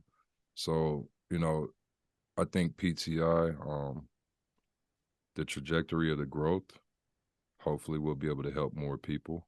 Hopefully we'll be able to expand. Throughout the state, throughout the country, and we've already kind of started the expansion globally. So I don't really want to put limits to what it could be. More importantly, I'm kind of in the backseat of this thing. You know, you guys have a prime example and idea who's driving the car, and you know, wherever he's taking us with this thing, you know, I'm kind of letting him use me. So more so than being the director or the head of that thing, I'm kind of just the guy who is organizing it here on Earth. So, you know, it's already kind of superseded my expectation level as far as being able to help kids. We have hundreds of kids who now have played D1. We've been doing Performance Training Institute since 2004. Right. So we have, you know, probably 25 to 30 McDonald's All-Americans who I work with, boys and girls. Oof. You know, we're in a position now where we're getting WNBA lottery picks. I'm starting to see guys who wore the God First jersey in the NBA and the WNBA. So, I mean, it's growing like at a level and at a pace that I didn't expect.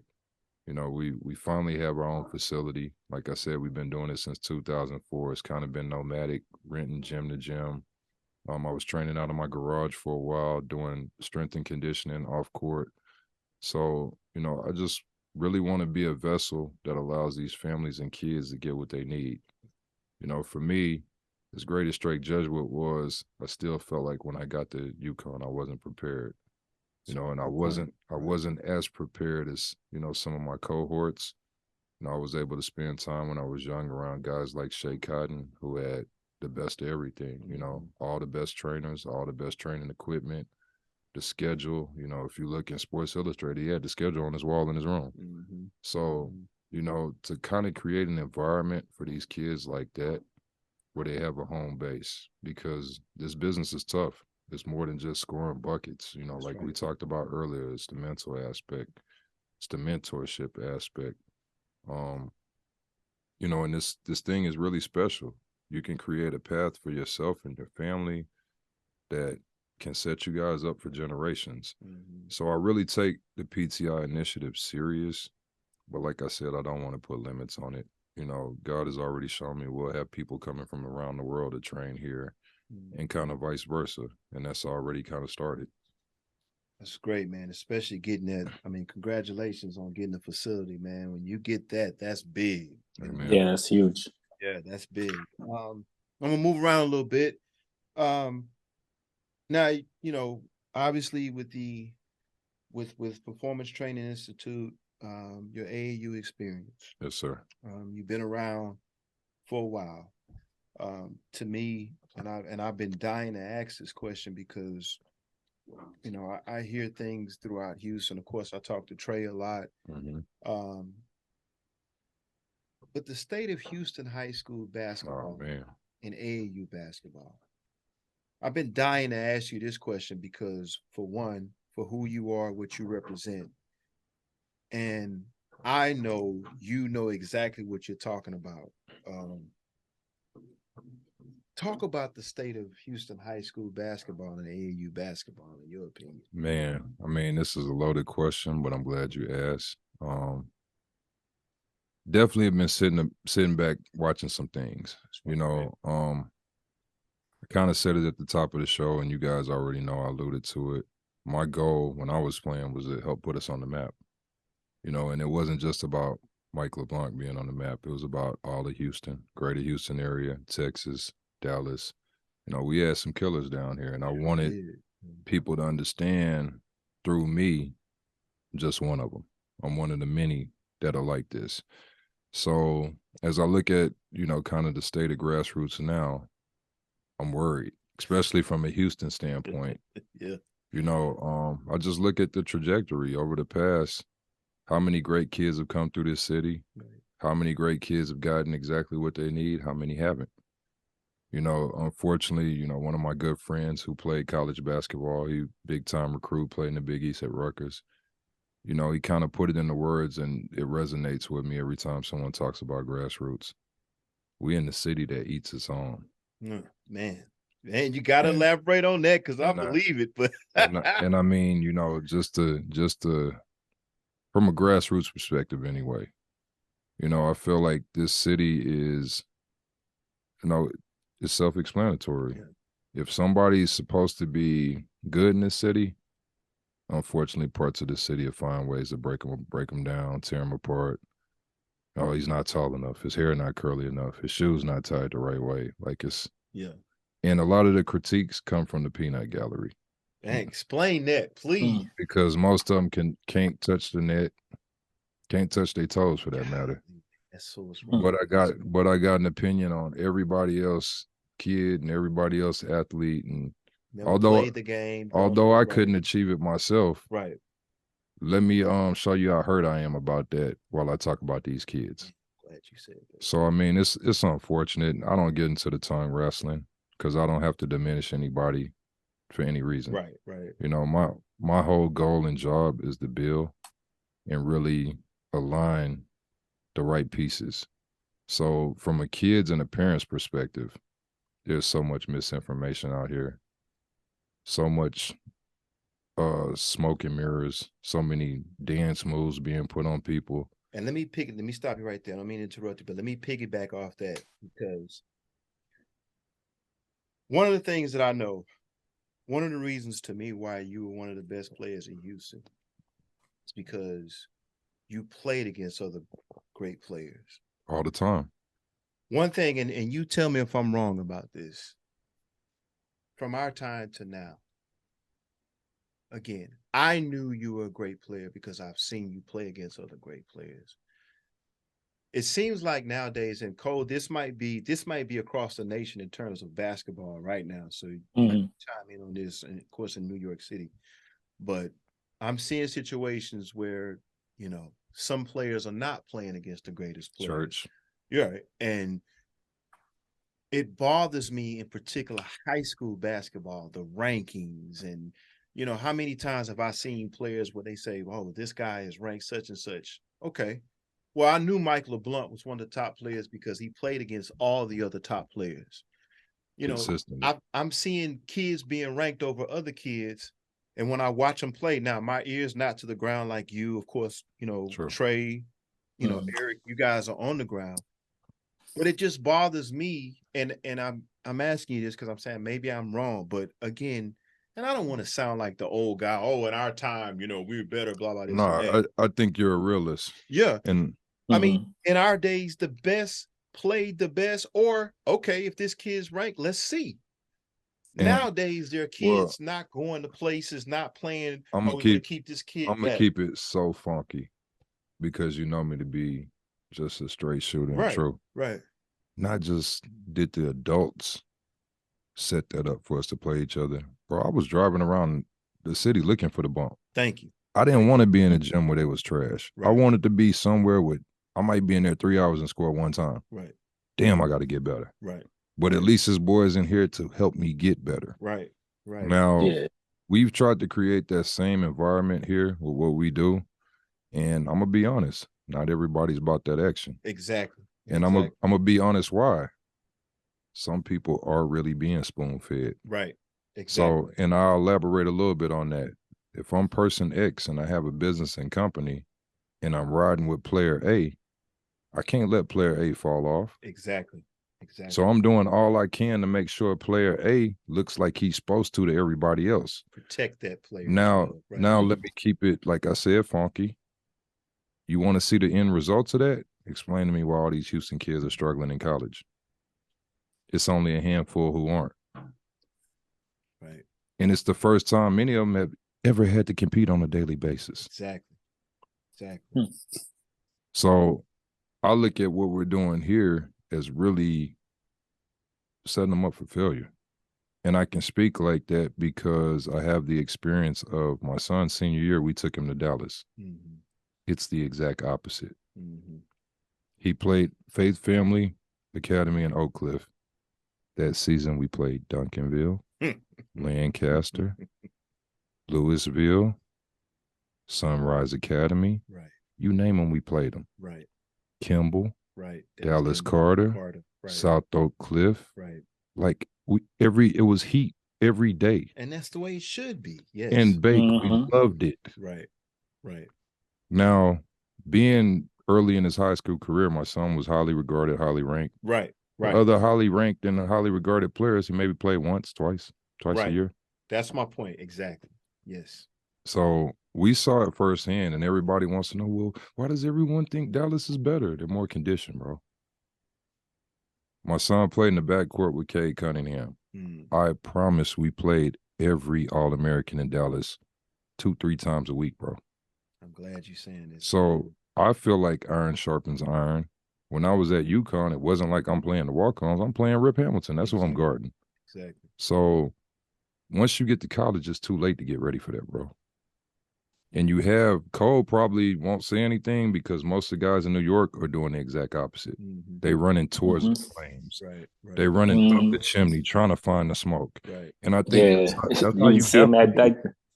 You see Matt Dykeman and Rucker all summer playing against pros, playing against old school Cole, heads. if you're not trying to be that way, how can you ever be that pro? Right. Yeah, you're right. So, our mentality was different. And Bake's in my age, we on the phone. Hey, I'll see y'all tomorrow at the YMCA at 12. Right. And if you're not there, you scared and we talking about you. Right. So, it was almost an obligation for us as a group. I need Trey Austin in the gym to get better. I need Charles Baker in the gym to get better. I want to play with D1 players. Right. Why would I be in here playing with the intramural guys? So I think there's a false sense of security being built up in our grassroots community. And, unfortunately, it's not just with the players. It's with some of these teams. Some of these boys on trophy hunts. I got the most trophies. Right. It's not what it's supposed to be about. Right. You also got the most kids who went to college and transferred. Right. But you don't talk about that. Right. So I think that at the end of the day, we just have to have a reality check on this. Right. You know, and let's be frank, everybody's not meant to play and keep elevating levels. So I think there really needs to be a grassroots come to Jesus moment for us all and really get back to what it was supposed to be about. It's not just supposed to be about glorifying them in high school or who's the best high. It's supposed to be about preparing them for life and preparing them for the next step. Amen. Amen. Facts. So Facts. I don't think that we're really doing right by the kids if they now have to go to college and it's, oh my God, it's a wake up call for us. Right. I thought me going through that 20 years ago was supposed to stop that. Right. So rather than complain about it though and point the finger like a lot of people like to do, now you understand why PTI is what it is and why I'm so motivated and passionate about helping kids achieve more, man. Because it's a lot of people who are, you know, come out here and give you some bad product, bro. And tell you it's the best out here, bro. Right. It's gonna get you where you're supposed to. Look what I did for such and such. And you look up and such is jobless. Right. They're not doing nothing with their life. Right. So I mean, you really have to just be careful about this thing. You think about it in terms of academics. Different degrees mean different things, bro. You know, not a knock on certain universities, but the person who graduated from Phoenix University online didn't go through the same as a person who graduated from Stanford. Right. So, you know, we really got to look at this thing from the right standpoint in the grassroots community because it's really about helping the youth achieve more. It's really about giving these kids an opportunity at life that is a small window to achieve that opportunity. So you just have to be upfront, honest with them, man. And I think a lot of people don't know what they're looking at, Bake. That's the other problem. That's a good point. I'm glad you said that. I want to be part of the culture and I want to help. And you might have a passion for kids, but you can also be hurting them by not knowing. Right. Great. You know, if I hadn't gone to UConn, I don't know what the hell it looks like in a D1 environment. Right. You know, in a high level D1 environment at that. So I speak from not just a point of knowledge, but a reference point of my understanding and my fellows' understanding, my teammates. Right. I want to stay. Let's stay with your son because obviously he was a good ball player. He's still a good ball player. How is he doing? I know. I think he ended up. Did he go to Puerto Rico and play ball? Now that was a unique path. Talk about how you guys got to that decision. Because I got a chance to watch him. Trey pointed him out to me. He was a good ball player.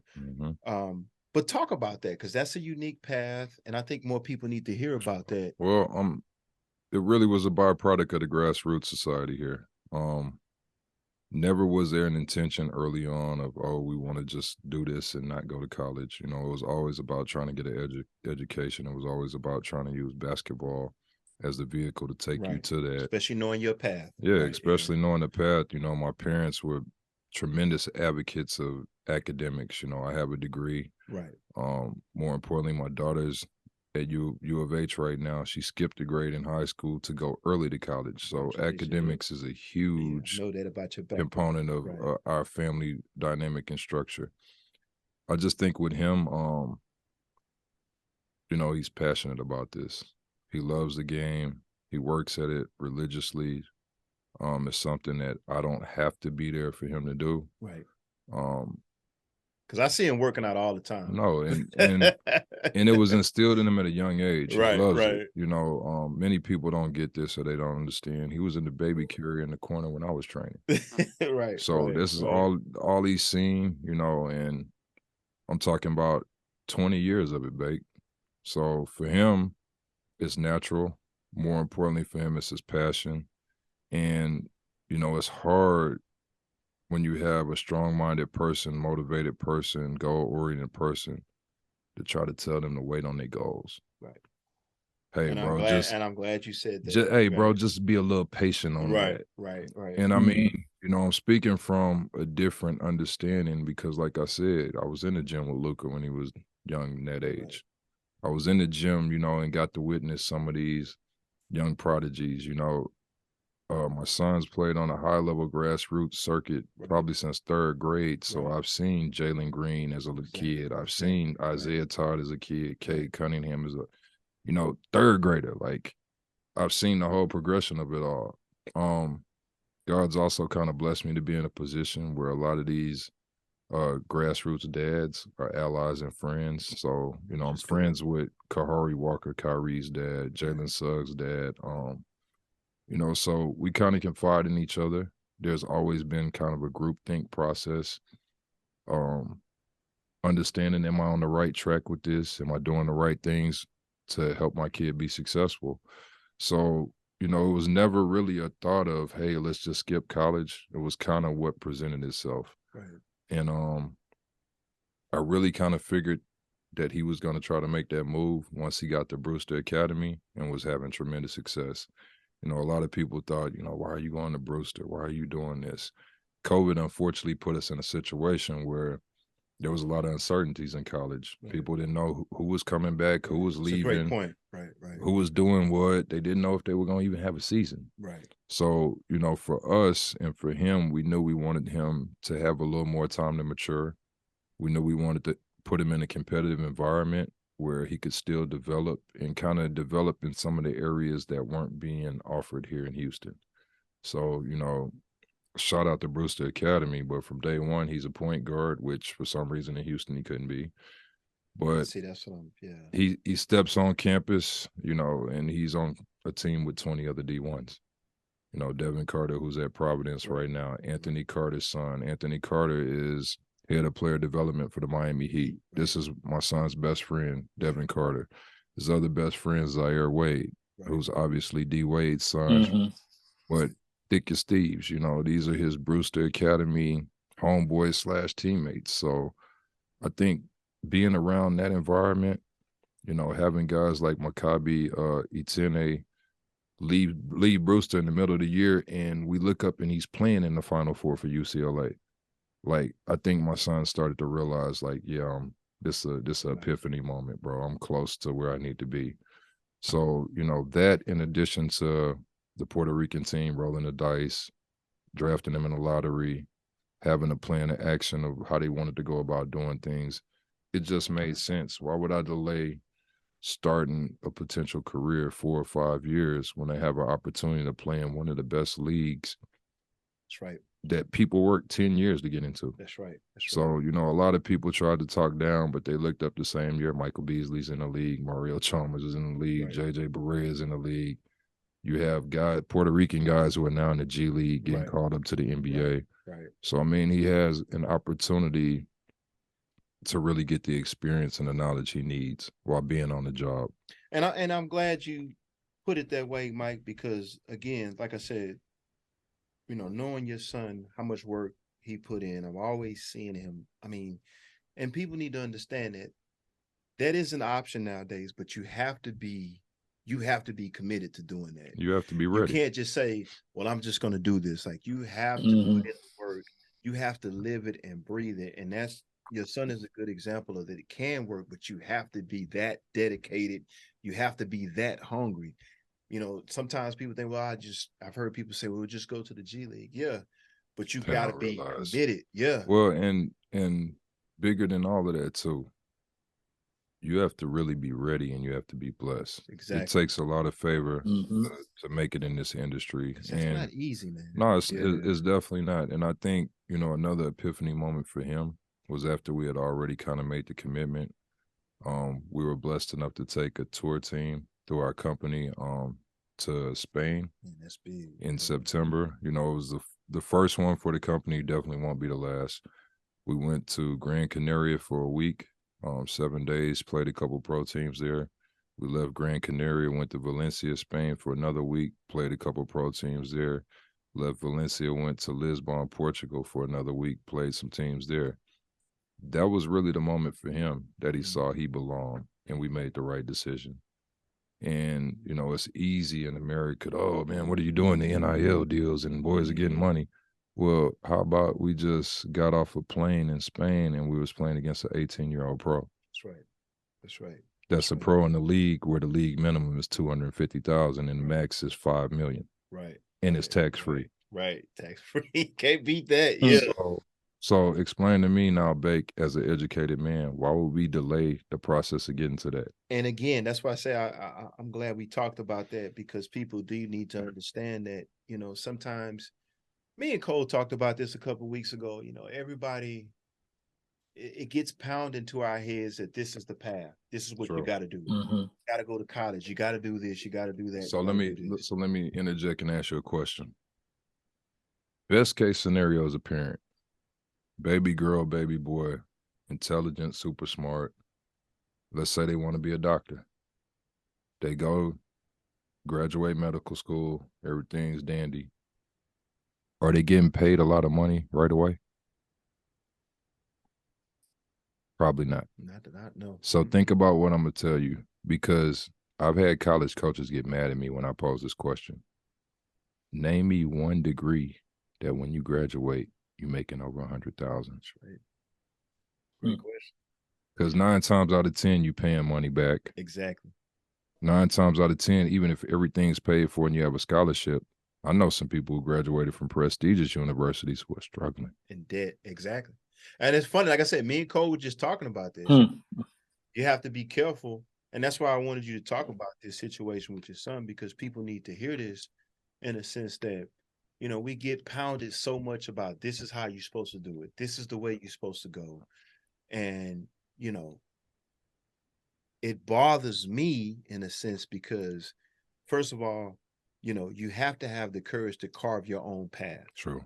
You know, even despite what your parents may say, whatever society may say, what's for you is for you. True.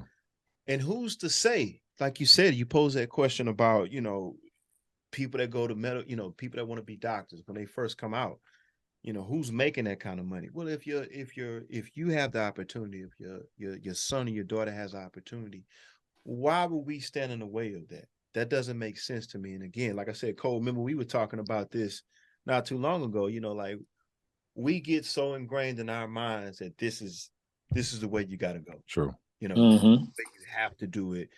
And it's like, you know, sometimes I look back and say, man, if I would have had a little bit more courage to do this or step out of this. And so that's why I wanted you to talk about it, because again, I think that, you know, it's paying off. And for you guys as parents, and I know you got a heavy education background. True. I commend you on that, allowing him to take his own path, you know, despite your path. You know, not enough parents do that, you know. The thing about that I learned about being a parent is you have to parent each kid individually. Right, differently. Yep. You know, each kid is different. Each kid learns differently. Each kid picks up different things. Certain things are more important to other kids. So with him in particular, I realized one thing early. I can't force him to do the work. Right. Whether it's schoolwork, whether it's on court, whether it's whatever. So when you now tell me that your passion is for trying to make a living, I could have swore that's why we're going to college. Exactly. Great point. So, you know, a lot of people don't understand what they want to do at that age. I looked at it from a different pair of lenses. If we can get this rolling now, you put some money in the bank, we can pay to go to school, bro. We get in the right situation, a team will pay for you to go to school. Exactly. So what's more valuable, having the revenue to be able to maneuver or having an education with no revenue? Exactly. So we had to look at things from a different set of lenses, and most people don't know all the variables. My son has the ability to get a Spanish passport because of my wife's family. He also has the ability to get a Mexican passport. So in actuality, he's American, Puerto Rican, Mexican, and Spanish, which sets him up to be in a different light. He's not necessarily an import in those countries. He can play as a local. So that was another reason to get him started in his career, because now, short of experience, he's already in the pay grade that we talked about earlier. Bingo. So as I can get him more experience quicker and be younger, he's more valuable. But most people wouldn't think that, you know, let me go draft a 27-year-old senior. That's not happening, bro. Right. They're drafting 17, 18, 19. Why are they doing that? Because I have longer with these guys. Exactly. Think about Kobe's 20-year career. Subtract 4 or 5 years that he would have spent at Duke. Yeah, it would have been great for Duke, but we probably wouldn't have seen the same Kobe Bryant. Great point. Great point. Mm-hmm. Great point. And to reiterate, and that's what you want. Your kid is at the age where he can go out, chase his dream. He's got enough time. He's got enough time to build success. You guys did a great job as parents as getting him exposure to different things. You talk about, experiencing with different teams and going and playing. That's what it should be about. This is the age where he should be able to step out and try things. True. So many times we look back and say, man, I wish I would have tried that. Well, he's got the opportunity to try it. He's got the opportunity to be successful at it. He's at the age if he wants to change his mind. It's great that you said it about the passport and all that. All that stuff plays into he's getting out and he's living his life. True. You guys did a great job of giving him the exposure. Now it's up to him to take that opportunity he has. And that's what parenting should be about. Getting your kids as much exposure as you can. Yep. Preparing them, making things difficult for them to problem solve as they're young so they can learn. And then when they want to go out and chase something, hey man, go ahead. That's great. You've been given the tools. Right. Yep. And that's why I wanted to ask that question, because again, the audience needs to hear that. Parents need to hear that. Kids need to hear that. Well, and I think the way you pose the question, it could be misunderstood. Mm-hmm. It could be misinterpreted, and I had to be frank, bro. Like, okay, if your kid doesn't get a scholarship, what do you do now? We paying for school anyway. Mm-hmm. We going to get grants. We going to get scholarships. Mm-hmm. That junk don't got no age on it. Exactly. So my kid could be 28 at the end of his career, done Great hooping point. with millions in the bank, and he doing the same thing your 18-year-old kid doing. Right. So my won't whole be in debt. Right. Won't be in debt. Have not just financial security, but relationships to rely on. Big. If I just relied on Missouri City or Houston for my business, boy, I'll be in trouble. Exactly. So it's like, there has to be, even as you look at the famous rappers, they don't get popular at home first. Exactly. They go platinum everywhere else. Then all of a sudden at home, boy, this boy good. Yeah. So, it's the same type of concept, and I thought long term, what's best for his future, what's best for him to have an opportunity to live the type of life he wants to. Why delay this? Exactly. Bake, short of being born in America, my kid was born in Europe, we wouldn't even be talking about this. He would have been a pro at 16. Exactly. Great point. He wouldn't even went to the EYBL. He would have been playing in Spain at 15, 16. Great point. So I think, like I said, we were blessed to take that tour. We got to really see it for what it was. He had tremendous success, played well, but more importantly, we got to see that we weren't tripping. Right. All these other big-time programs around the world, guess what they're about? Development. Guess what they're doing? Developing the youth. Guess how it's structured? Like PTI. Great point. Where they got elementary, middle school, high school, every age, and they just bringing them up through the ranks. That's right. So great point. I structured my stuff exactly like what I've been through in life.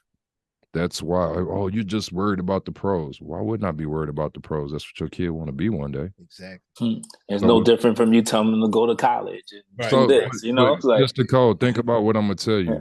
Because for me, we talked about it earlier. Luka and them knew they were pros at 12, 13, bro. That's right. See? So for me, I had to convince myself now when I'm 19, 20, I can do this. I'm ready for this. Nah, bro, you're a pro whatever age you are. Exactly. They're always pros. It's just different ages to the pro, bro. Exactly. That's what people don't understand.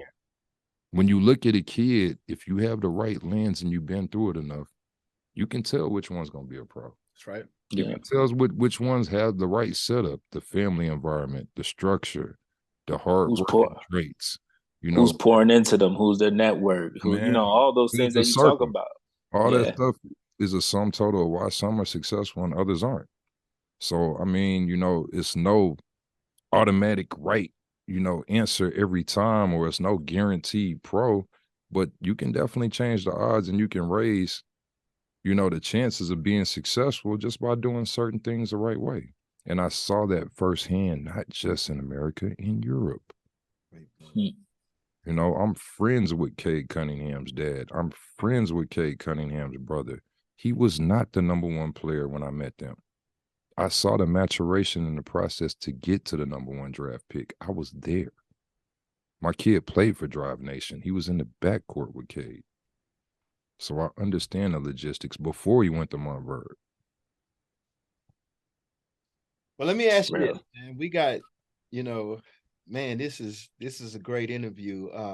And we probably gonna have to do this again, man. Yeah. We We definitely rushed. do, man. You Yeah, spitting some no, gems, we man. got You one more spitting some question. gems. No, we got one more good. question We for don't you. have to rush at all, man. Yeah. I just had to really take care of, Yeah, maybe we can bring those boys in and introduce them. Yeah. Let's do that. Yeah. Now you want to do it another We time? can do it whenever you want to, man. Cam well, probably won't be with us much longer. Shout out to Cam. He just signed a contract in Indonesia. Okay. So Okay. he's been working out with us, tremendous young man. Big Cam lost about 60 pounds in the last 3 months. Okay. Just getting his career back on track, getting his life back where it needs to be. And ultimately, you'll probably see him soon over there in Taiwan against the White Howard or something. Do we have enough mics? Yeah. Let me move my stuff. Yeah, let's bring them in, man. And yeah. Has he got enough room? Yeah, we can bring those boys in. Yeah. Unfortunately, that's why we were late. Like I said, trying to make sure Big Cam, who's a gentle giant, and you probably want to ask him some questions. Yeah, let's ask him a few questions, and then we'll ask you one more question after we get through with them, and then we'll wrap it up. Yeah, I'm good. How you doing? You all right? What's going on? We got headphones over there. Those on and let us know if you can hear us. Yeah, I can hear you. Mr. Cole, what part of New York are you in? I'm in Manhattan, man. I'm not too far from the Garden, man. Are you in the city? Yeah, right there in the city. I was in Washington Heights for a minute. If you ever been to Dykeman, if you've been to the city, Yeah. I used to live about maybe 5 blocks from there for 12 years, man. So I watched KD, Kimba, a couple players I watched live. He come through there. So it's safe to say now, but yeah, when we were at UConn, we used to do the most, bro. We'll hop in the car and be in New York the next day. Yeah, for sure. All over New Jersey. Calhoun have no idea, bro. We damn near in Canada. Yeah, so, man. I heard a lot of good things about UConn, man. My uncle-in-law's brother used to work at the Career Center over there back in the day. Okay. Yeah, man. They used to always love basketball. You said uncle-in-law? Uncle-in-law. Yeah. I've never heard that one. You never heard that before? No, that's legit though.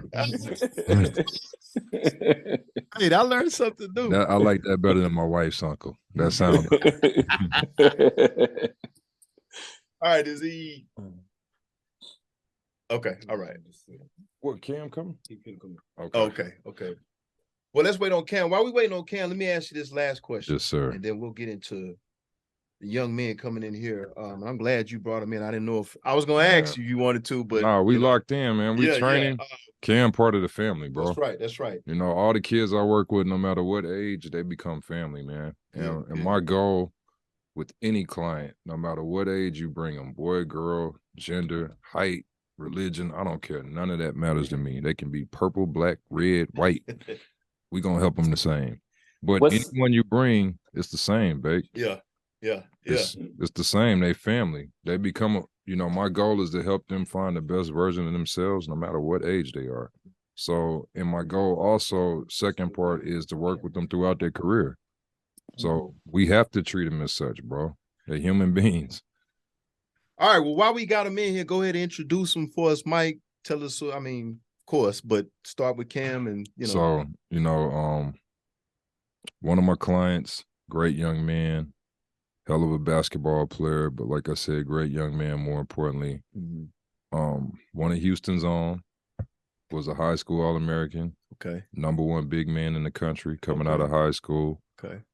State champion at George Bush High School. Okay. All right. Shout out to Bush. Played for the legendary Coach Courtney. That's right.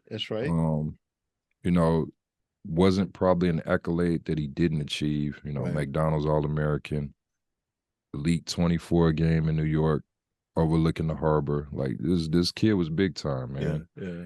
I mean, went to Texas, Probably should be the all-time shot blocking leader in the history of the basketball program. Okay. Gets injured his senior year. We talk about this often. Probably why they didn't make a deep run into the tournament. Right, I right. saw him as a Final Four team, beat North Carolina, some big-time programs that year. But just a very humble young man. Mm-hmm. We crossed paths again now that he's an adult. Played around the world, played in Japan twice, played in the Basketball Africa League, which many people know is basically the NBA G League in Africa. Good. Yeah. Top priority of the NBA, the BAL. So he has a wealth of knowledge and experience. More importantly, like I said, humble soul, hard worker. And, we're in the process of really trying to help him elevate to get back to where he should be. He should be in one of the big time leagues around the world, if not the NBA. And I really think he's on the path to get back to that. So, without further ado, we want to welcome Cameron Ridley to the set. What's up, man? Yeah, Go What's on. good, man? How you doing, man? Hey, appreciate you coming by. What's good, man? That's my co-host Cole. He's in New York City right now. I mean, he's you know how New York is, man. They got a little bit of hate in the blood, but good to meet you, Cam, and we'll get to you in a second. Cam, let's talk. Well, you want to introduce or you want to? We can introduce him too. I mean, we spoke about him earlier. That's right. My son Isaiah LeBlanc is also joining us. Another tremendous young man, great heart, great spirit, man for others. These two kind of connected on that level, and they've been tremendous for each other. Of course, he's an extension of me, but he's his own man. Right. Finding who he is as a young man. Really, really trying to do right by others, but more importantly, trying to step into who he is. Right. And I wanted you to introduce him because you can give him the proper introduction. So, of course, I knew who this was, but I wanted you to introduce him. Of course, two professional young men, bigger than basketball players, professional young men, who are trying to achieve more in life and inspire others to do the same. Right. All right, Cam, my first question to you is, congratulations on all your accolades. We appreciate you coming by, of course. Tell us what's on your radar now. What's going on with you right now? Of course, Mike kind of alluded to it a little bit, but, you tell us from your perspective what's going on and what you're looking forward to next. Right now, it's just getting ready to go over to Indonesia right now. Okay. Continue my career. Hold on just a second. Chuck, let me get you in. Let me get his mic. His mic is there we go. Okay, go ahead, Cam. I'm sorry, man. Okay, yeah. Headed to Indonesia next week. Try to get back to playing. I've haven't played in the last 2 years for injuries and different health problems or whatever. So are you 100% now? Oh yeah, I'm 100% now.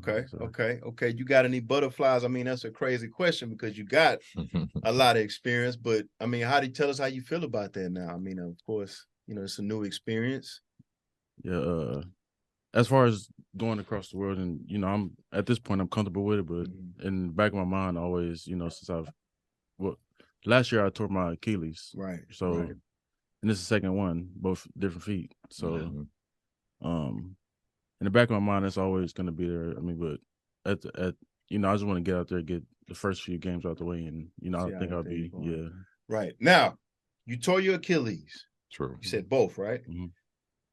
Tell us what that's like, because that's a unique experience. To do that and then to come back. Tell us what's that, because that's very, very extensive. Inspirational too. Exactly. Word. A little bit of that for us. The first one, it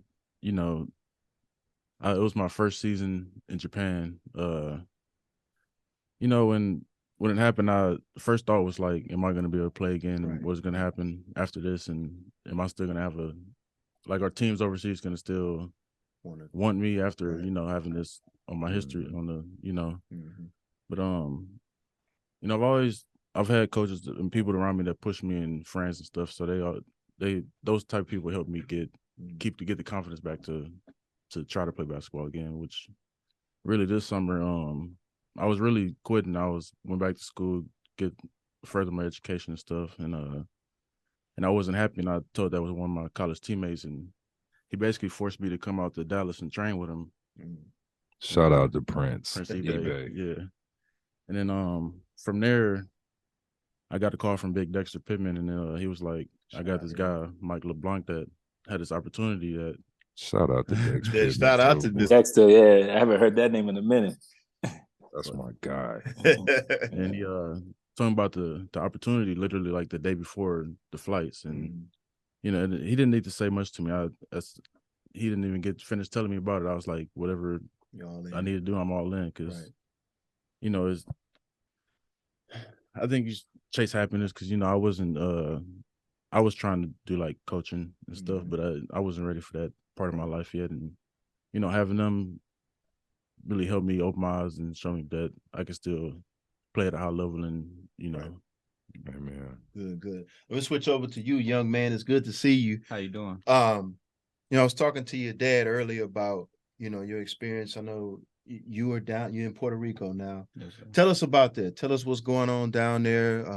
Just give us a brief synopsis of what's going on and kind of fill us in on that, because the audience needs to know you have a unique experience. You decided to do that. And I was telling your dad, I was giving him a lot of credit for allowing you to do that, or supporting you and to do that. I mean, you don't know me, but I played against your dad.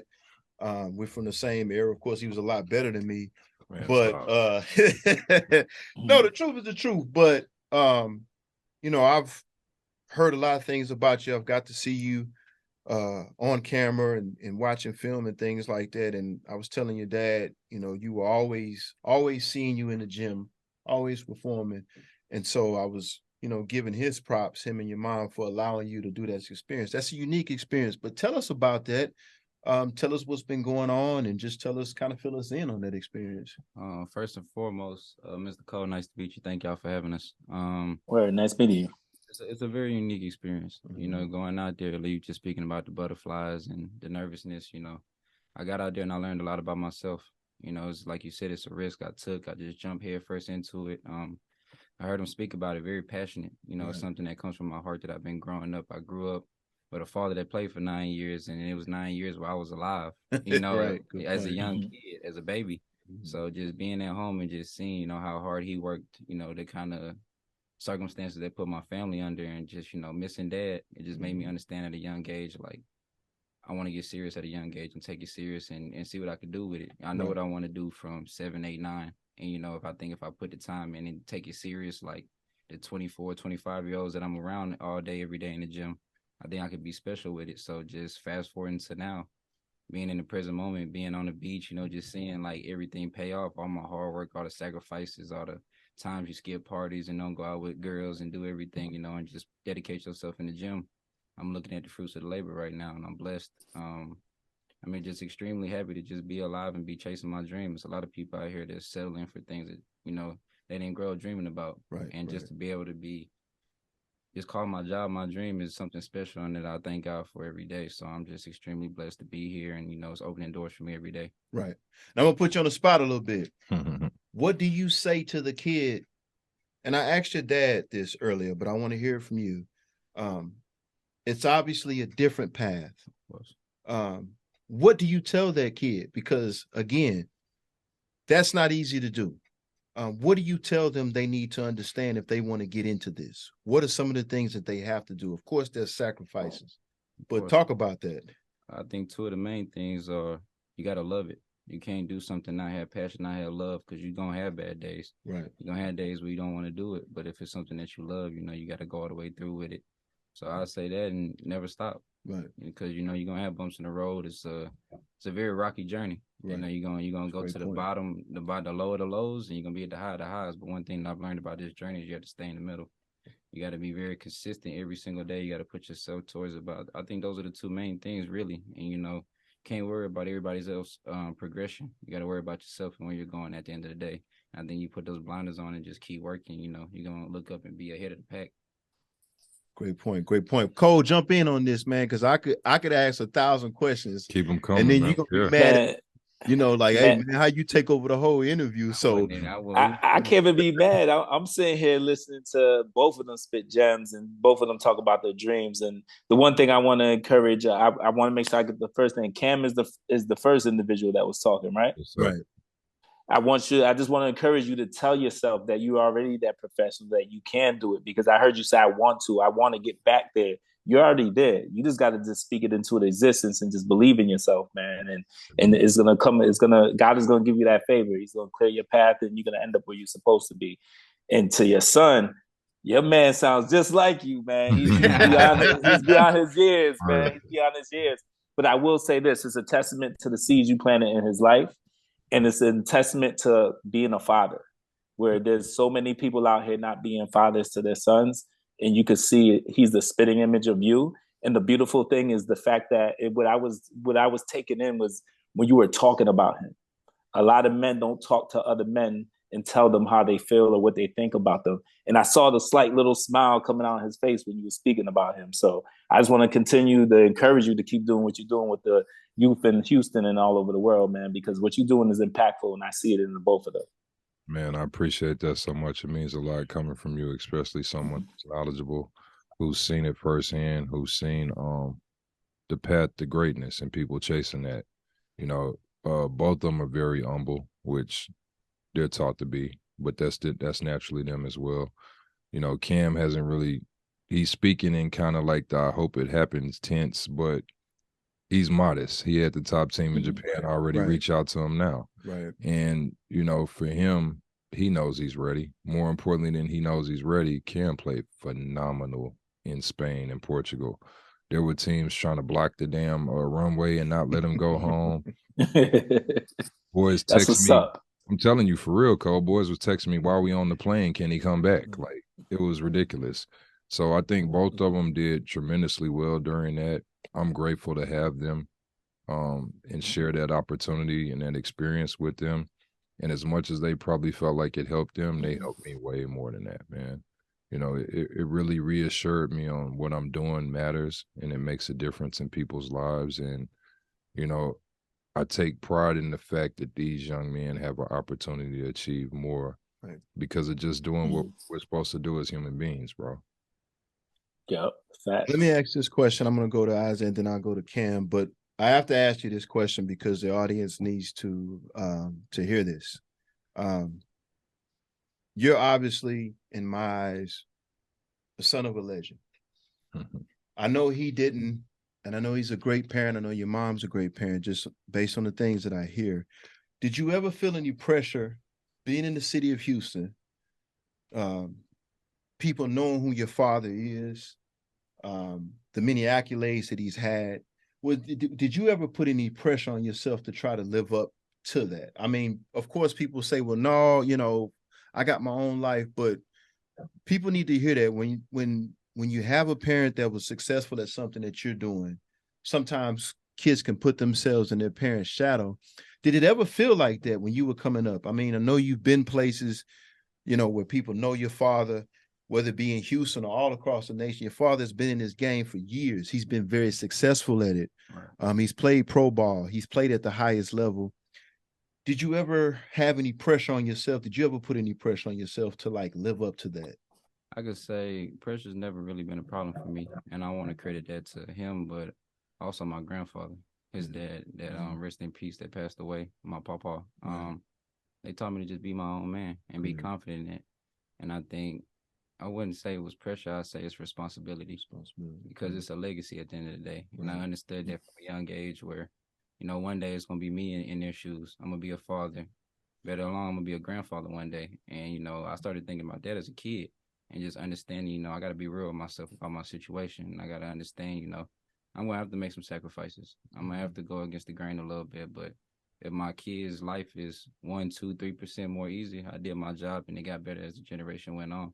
And that's what I could see from my grandfather and my dad. You speak about, just his track record in Houston. I think people hear their last name and they understand what it is. And they understand, we're going to work for everything that we have. So it's not nothing I feel like it was pressure, but everybody saw, we know what he's gonna be because he's always gonna be working. We know who his dad was. We know his grandfather was. Right. No matter where you drop us, we're gonna work our way out of the situation. So I just say it was responsibility this whole time and just getting here. I mean, I'm not surprised. I don't think anybody's surprised because we were just shooting for the stars, and we're here now. It's only gonna go up. So I'm just excited. Great response. It's dope, man. That's real dope. Hey, he spit some knowledge on that. Yeah, man. Cam, let's come back to you. Obviously, I don't know much about you, but just hearing about the adversity you had to go through with the injuries. You've overcome that. Do you see possibly the NBA in your future? You obviously got size. You've been through adversity. You've had success in different countries. Is the NBA in your future? Do you see that? Is that the goal? Because you've already been successful playing in different countries. Is the NBA in your radar? Is that something you're thinking about? That's always been a goal, like every kid to come up playing. But at this point, I'm more than happy to having a career overseas. Right, because you've been successful. Exactly. That's why I'm asking that. You're successful. Yeah. So I just, the NBA, it could be there, but you are successful right now. And the reason why I'm asking that question is because you're playing overseas.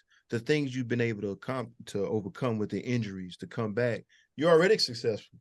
You're already doing good. You've already, you've exceeded expectations. But is that in your future? Are you still gunning for that NBA? I mean, yes, is that something still in your heart? I'm always, he says you're humble, but I always think that I'm the best player when I play the game. So I think, it's always guys that you watch like I'm better than that guy. Right, I could right, be there. right. I just needed this whole summer that helped me get back to playing. I just needed that to bring the confidence back. When I'm confident, I feel like I can play with anybody. So I think I play at any level, really. Let's talk about him. Since you've been with him, what is he giving you? Hope that I can, in confidence. He's helped build my confidence back up. Reassured me that I could play at the level that I played at before. Show me that there's still people out there that care. He didn't know me. That's good. From anything before the trip, and now I can, go to Indonesia and know that I have more extended family. Yes, sir. And gave me that drive back to want to work hard and and achieve my goals instead of settling for what I was trying to do before. Great stuff. Cole, you got something, man? Yeah, let me hog this interview, man. He's gonna be complaining, talking about No, I take over everything. Hey, he just gonna bring us back. That's all he's trying to do. He's setting it up. To bring y'all back. But go ahead, Cole. Nah, you got it good, man. You in the studio, man. It's harder for me to work from here and get the vibe and the energy, even though the vibe and the energy is good. But what's your bread and butter on the court? What's your calling? Every player has, they're a rebounder, they're a scorer, post game, they're defense, help defense, whatever it may be. So for both of y'all, what's your calling on the court? I'm gonna let them answer, and then I'm gonna piggyback on it, and because they so modest, bro. And more importantly than that, you said something earlier in this whole interaction. They got to verbalize it before it actually is. They got to visualize it. They have to speak it into existence. I'm a big proponent of that. People used to see me in Houston. Hey, bro, what you doing? I play overseas, bro. Even before I was playing overseas. What country you playing? I play in China, bro. Even before I got to China. That's real right there. Sure enough, when it really happened, everyone else was surprised, and I was like, "Nah, this is what I've been working for. This is where I was supposed to be at the whole time." Right. So, they probably won't speak in that kind of instance, but like I said, both of them are on the pathway to success. You can just hear it because of their focus. Right. You can hear it because of their mindset, because of their heart. And, for them, like I said, I want them to elaborate on what they feel like their games are, but they bring so much to the table. It's bigger than basketball. Right. Nice, man. So whoever want to go first? Go ahead, Cameron. Cam Ridley. My game, I would say back to the basket, scorer, shot blocker, rebounder. Pretty much do whatever coach needs me to do, but those are my main things. You know, throw it to me on the block and it's pretty much guaranteed bucket. Buckets, okay, buckets all day. And he's not lying. That's what's crazy. Nah, I believe it. I believe it. And like I said, he's being modest. He said nothing about sitting on the rim. That's right. Alley oops for days, shot blocks for days, put back dunks. Yeah. I mean, the kid probably has one of the best sets of hands and feet in the business. And I mean, you know, earlier you asked about NBA. Okay, minus the injuries, we probably not having that discussion. We probably talking about what team do you want to play for right now. Right. But I think his ceiling still is at that level. And I mean, you know, people sleep on it, but Japan, you get paid very well in that top league. Right. And I think with Cam, you know, as we look at Japan, as we look at China, some of those, all it takes is going out there and, oops, I'm matched up with Dwight and I dropped him off. And that'll spark the interest of an NBA team. Yep. You have to remember, he was just in the BAL. That's one step away from the NBA. That's right. That's right. So, you know, that speaks to the level of the kid. More importantly, like I said with him, great young man for others. You know, he spoke a little bit about our interaction, and, you know, thank you, Cam. Thank you for giving me the opportunity to work with you. Yeah. More importantly than that, you know, he and I talk. He doesn't realize we go to the same church, bro. I've known this kid since he was in middle school. You know, for whatever reason, whatever powers may be, kind of stopped us from being able to work together and have this interaction. But we locked in now. It's family. You know, and it goes beyond basketball. Even when he done with this thing, we didn't already talked about what it looks like after that. So, you know, like I said, he mentioned who he was as a player, but it puts nothing to what he really brings to the table, you know, on the court, off the court, team leader, you know, dominant big man. And I think really he's going to surprise a lot of people when he steps back on that court, because he's really transitioned into being more of a 4 than a 5. He can step out and shoot. He can pick and pop, pick and roll. He has floaters with either hand now. He can finish with either hand effectively. You know, he's getting back to being tremendously athletic. So I think just the culmination of all that with the new renewed spirit in mind, he's going to be a problem for these next however many years he decides to play. And Cole, I want you to know, we getting this footage, baby. So when they make, yes, here with definitely. Us. All right. And we coming, definitely. We'll be right back, man. Well, let's go to Isaiah. It's your turn. Go ahead. I think the younger me wants to say just getting buckets really, and That's that's what it is. But now that I'm older and, you know, of course, a professional athlete, and I'm at the stage of life right now, I think it has nothing to do with basketball. I think it's the leadership. And just, you know, it's been like this since I was younger. I've been in the gym around older guys and picking up on the wisdom. And now that I'm in the driver's seat and, you know, point guards for teams I'm the youngest guy on the team, but, you know, I still have to command. I still have to talk to everybody. And I think nowadays, just from everybody stepping back and looking at my work ethic, I'm not just heard, but I'm listened to. Right. And they can see, like, you know, he's not preaching and he doesn't practice. Right. He's not sitting here telling us to work hard, and he's not the first person diving in the stands. So I think that's something that's very, very valuable to a team that people sometimes lose sight of. Is you have to have somebody that's still leading the troops and ready to go down with the ship if it sinks. Right. So I think that's kind of the mentality I bring to the table, and, you know, it's something that can never be wavered. My faith doesn't waver. Nothing wavers in me. So I think even you might have the strongest guy on the team physically, but, you know, he's going to get weak. And at the same time, I'm going to pick his head up and tell him, even if he can't do it, I'm going to make you believe you could do it. Yeah. So I think that's the best thing about my game. Good. Y'all need some that's of what's that. Up, man. Yeah, y'all need some of that with the mix. All right, look, I got one more question. We got to get you guys back in here when we can interview you guys longer. But I got one more question with both. Well, all three of y'all. Cam, you first.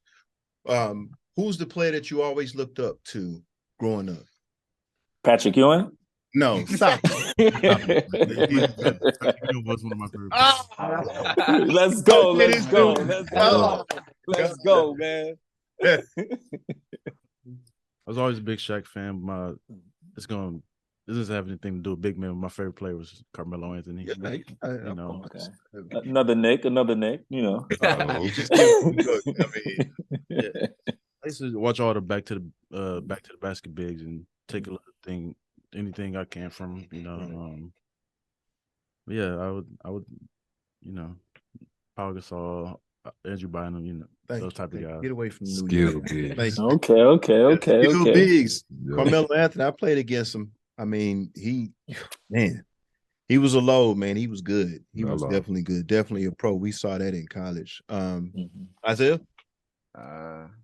Man, it's gonna sound cliche, but I gotta say my pops. Yeah, of course. I gotta go ahead and say it, but I think it's just for the simple fact that he showed me I could do it. Right. I don't think it's, I ain't get the experience, the high school experience, and seeing it. To me, he can't guard me, but just stepping back and look at it since a young age. Just like he said, being in the gym since I was in the stroller and just always seeing the effort and work he put in. It's just.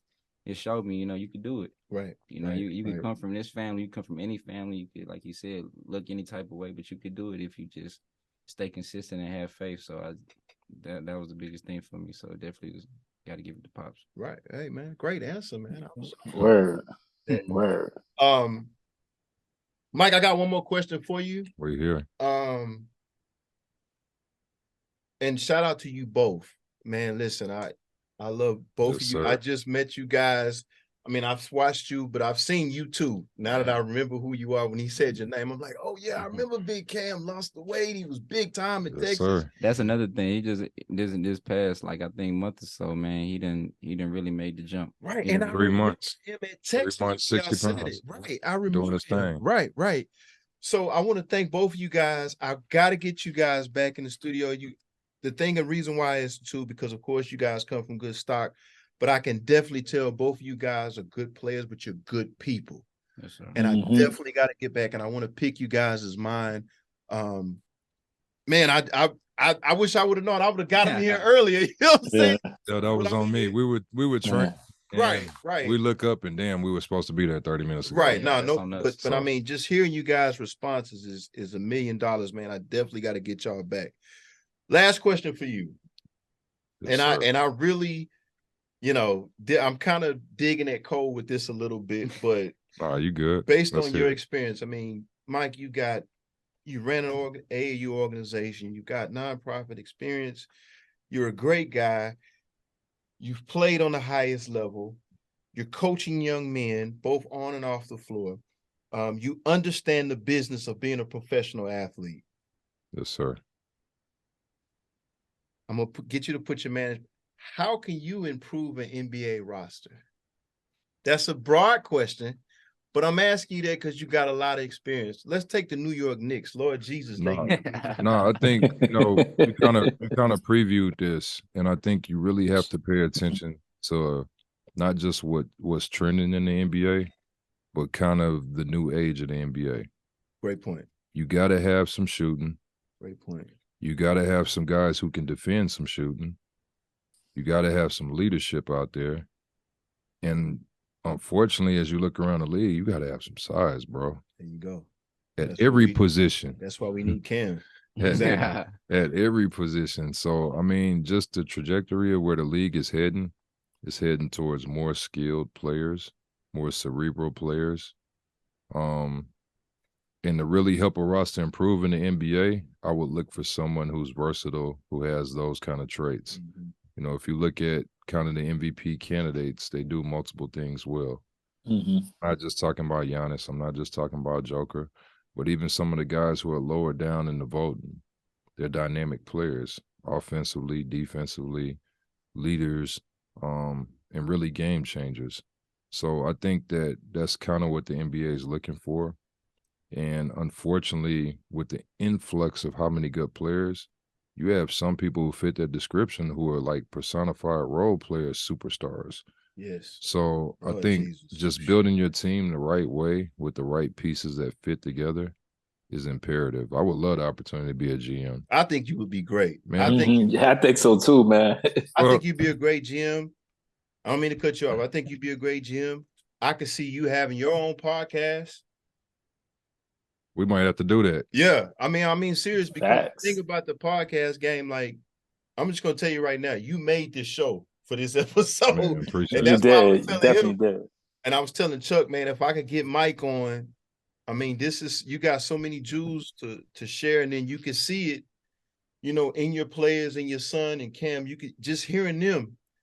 It's so much the podcast game and the game of basketball need guys like you, because we got too many guys in the game who are talking about the game who have no idea about it. Yep. And you need to be on a podcast. You need to be writing a magazine. True. You need to be, honestly, I'm going far, but I do believe this. You need to be rating players in high school. I really don't like rankings. Maybe we need to sit down and iron this out, because as you're saying this, I know it's a bigger reason of why we're here together. Right. And, sometimes in life, I've had to tell myself this often. I need to get out of my own way, bro. Yes. And I need to really, if I'm gonna say I'm gonna be in the back seat and let God drive, I need to be willing to go everywhere He's taking me.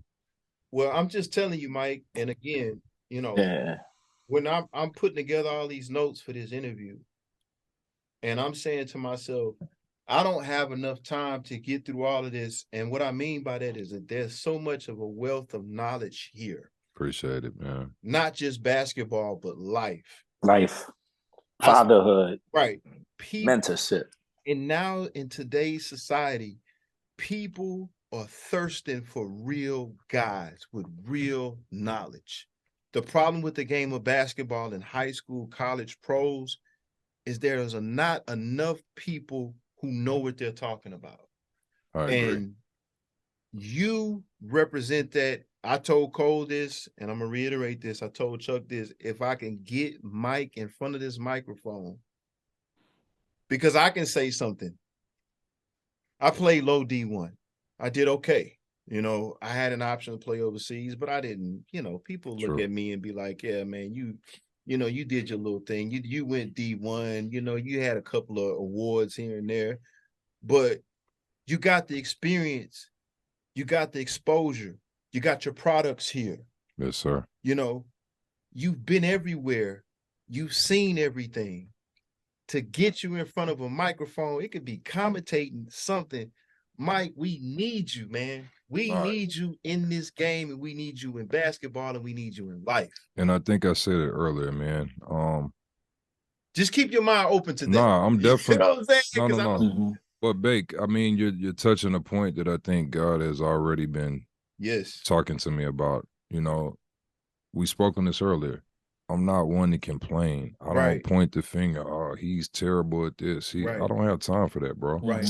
I'm trying to impact the world in a positive way, and I'm trying to impact others in a positive way. So if I'm constantly negative, it takes away from that. Right. So I think, you just said a bunch of points that if I'm gonna be about it in one aspect and try to do something and be proactive, maybe it's time to step up in the other aspects. I'm telling you, man. Because I feel what you're saying.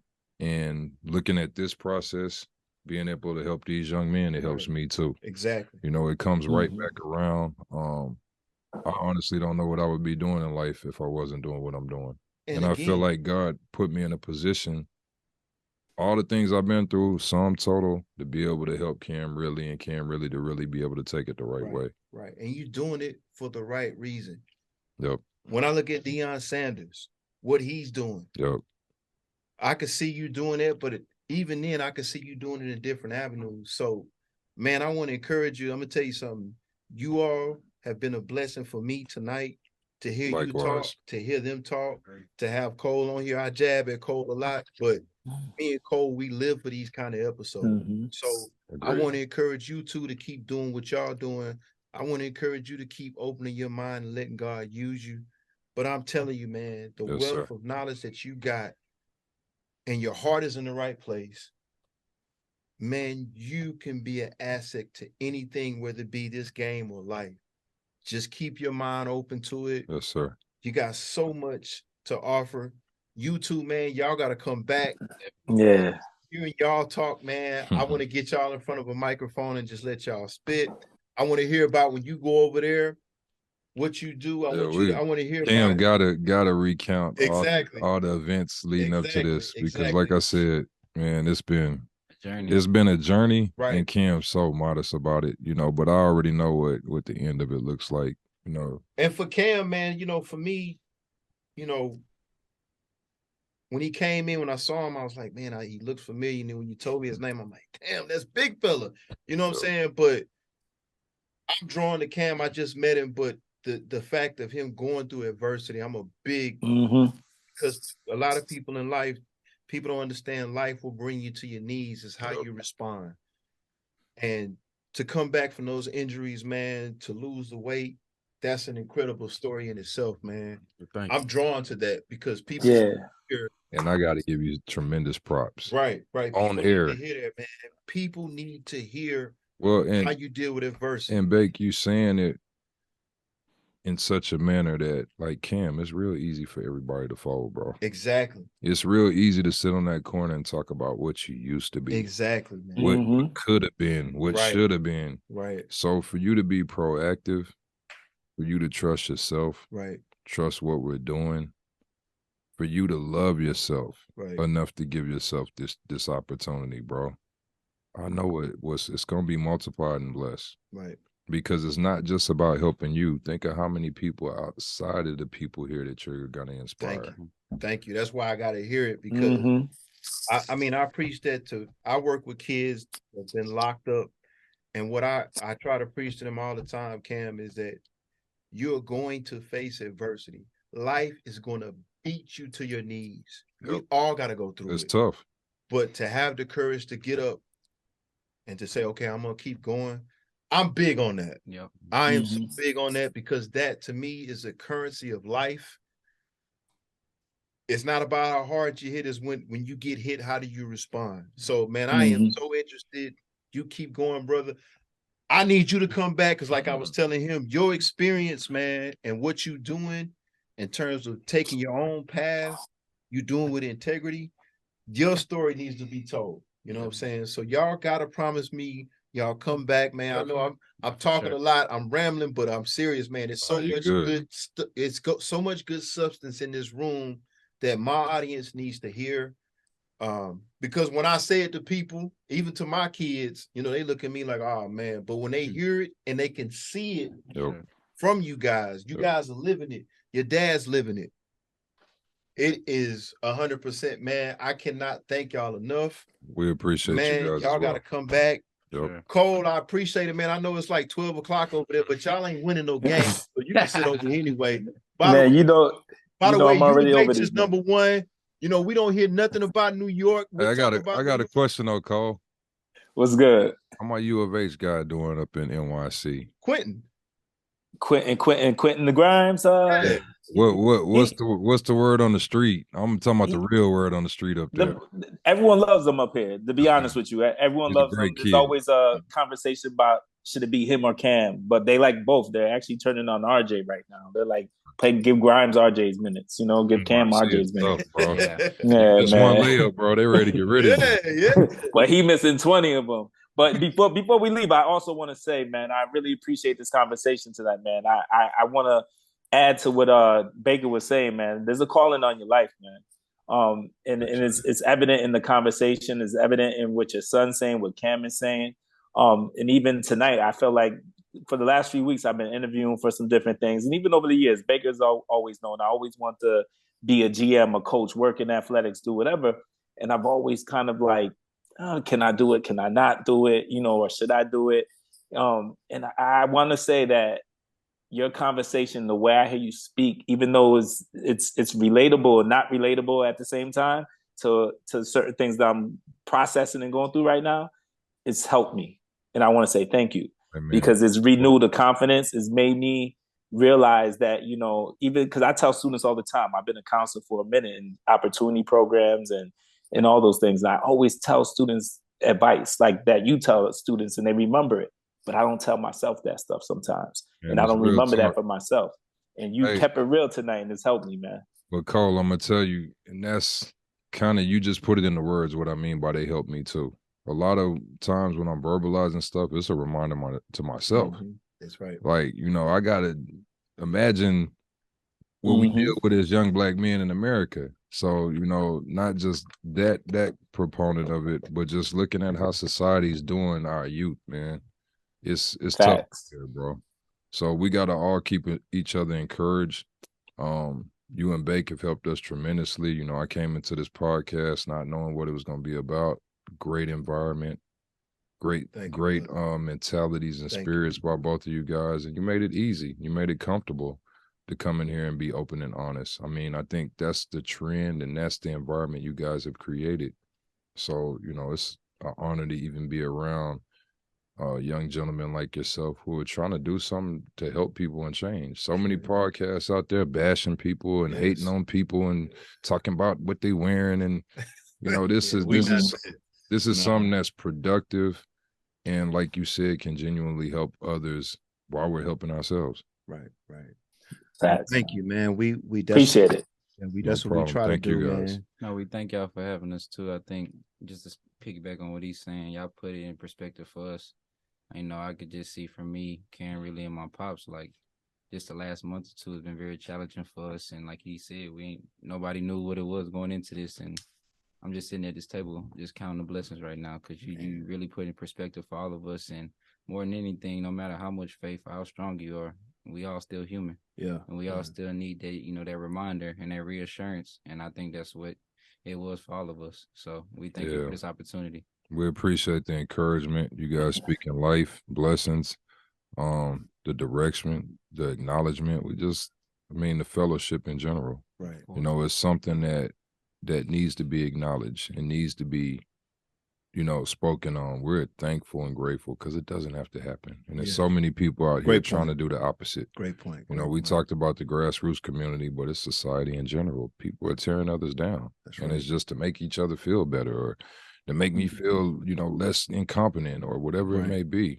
Right. But I think to actually have a platform and use it correctly to build others and build young men and women and families, man, come on, that's what it's supposed to be about. So, you know, everything you guys have spoken on tonight, I'm definitely going to pray on. I take into account. And please do. You know, I reflect on it. It's way bigger than me. It's way bigger than sports. It's way bigger than all of us. And it's supposed to be about helping others. And, you know, every experience in life is supposed to be about helping somebody else. That's right. And most people don't get that. It's not just for you to learn. It's for you to share it with others so they learn. Why do we all have to commit the same problems? Why do we all have to jump off the bridge the same way? You're supposed to learn from the people who go in front of you. That's right. That's right. Well, man, fellas, we appreciate it, man. I think this is our best episode. Cole, man, I want to thank you for hanging in there with us, man. As usual, man, another fire episode. I thank you, brother. Nice to meet you too. Yes, sir. Nice to meet y'all all, man. This is definitely dope. That's right. We're gonna be this is definitely dope. We definitely need these guys back. But from Mo City to New York, we'll catch up next week again. We'll do it again. Thank y'all for tuning in to Debate with Bait podcast. Stream this on Spotify, Apple, Google, wherever you listen to podcasts. I want to thank Chuck and the Most Serious family. Follow Most Serious Entertainment on Instagram, Facebook. Subscribe to Most Serious Entertainment on YouTube. Catch you next week on Debate with Bake podcast. We want to thank Mr. Lyko LeBlanc, thank you, Isaiah, Cam, everybody. This has been a great episode, and we out. Yes, sir. Thank y'all. Thank you. Peace, fellas. Love. Thank y'all, man. Appreciate it, man. This was dope, man. I'm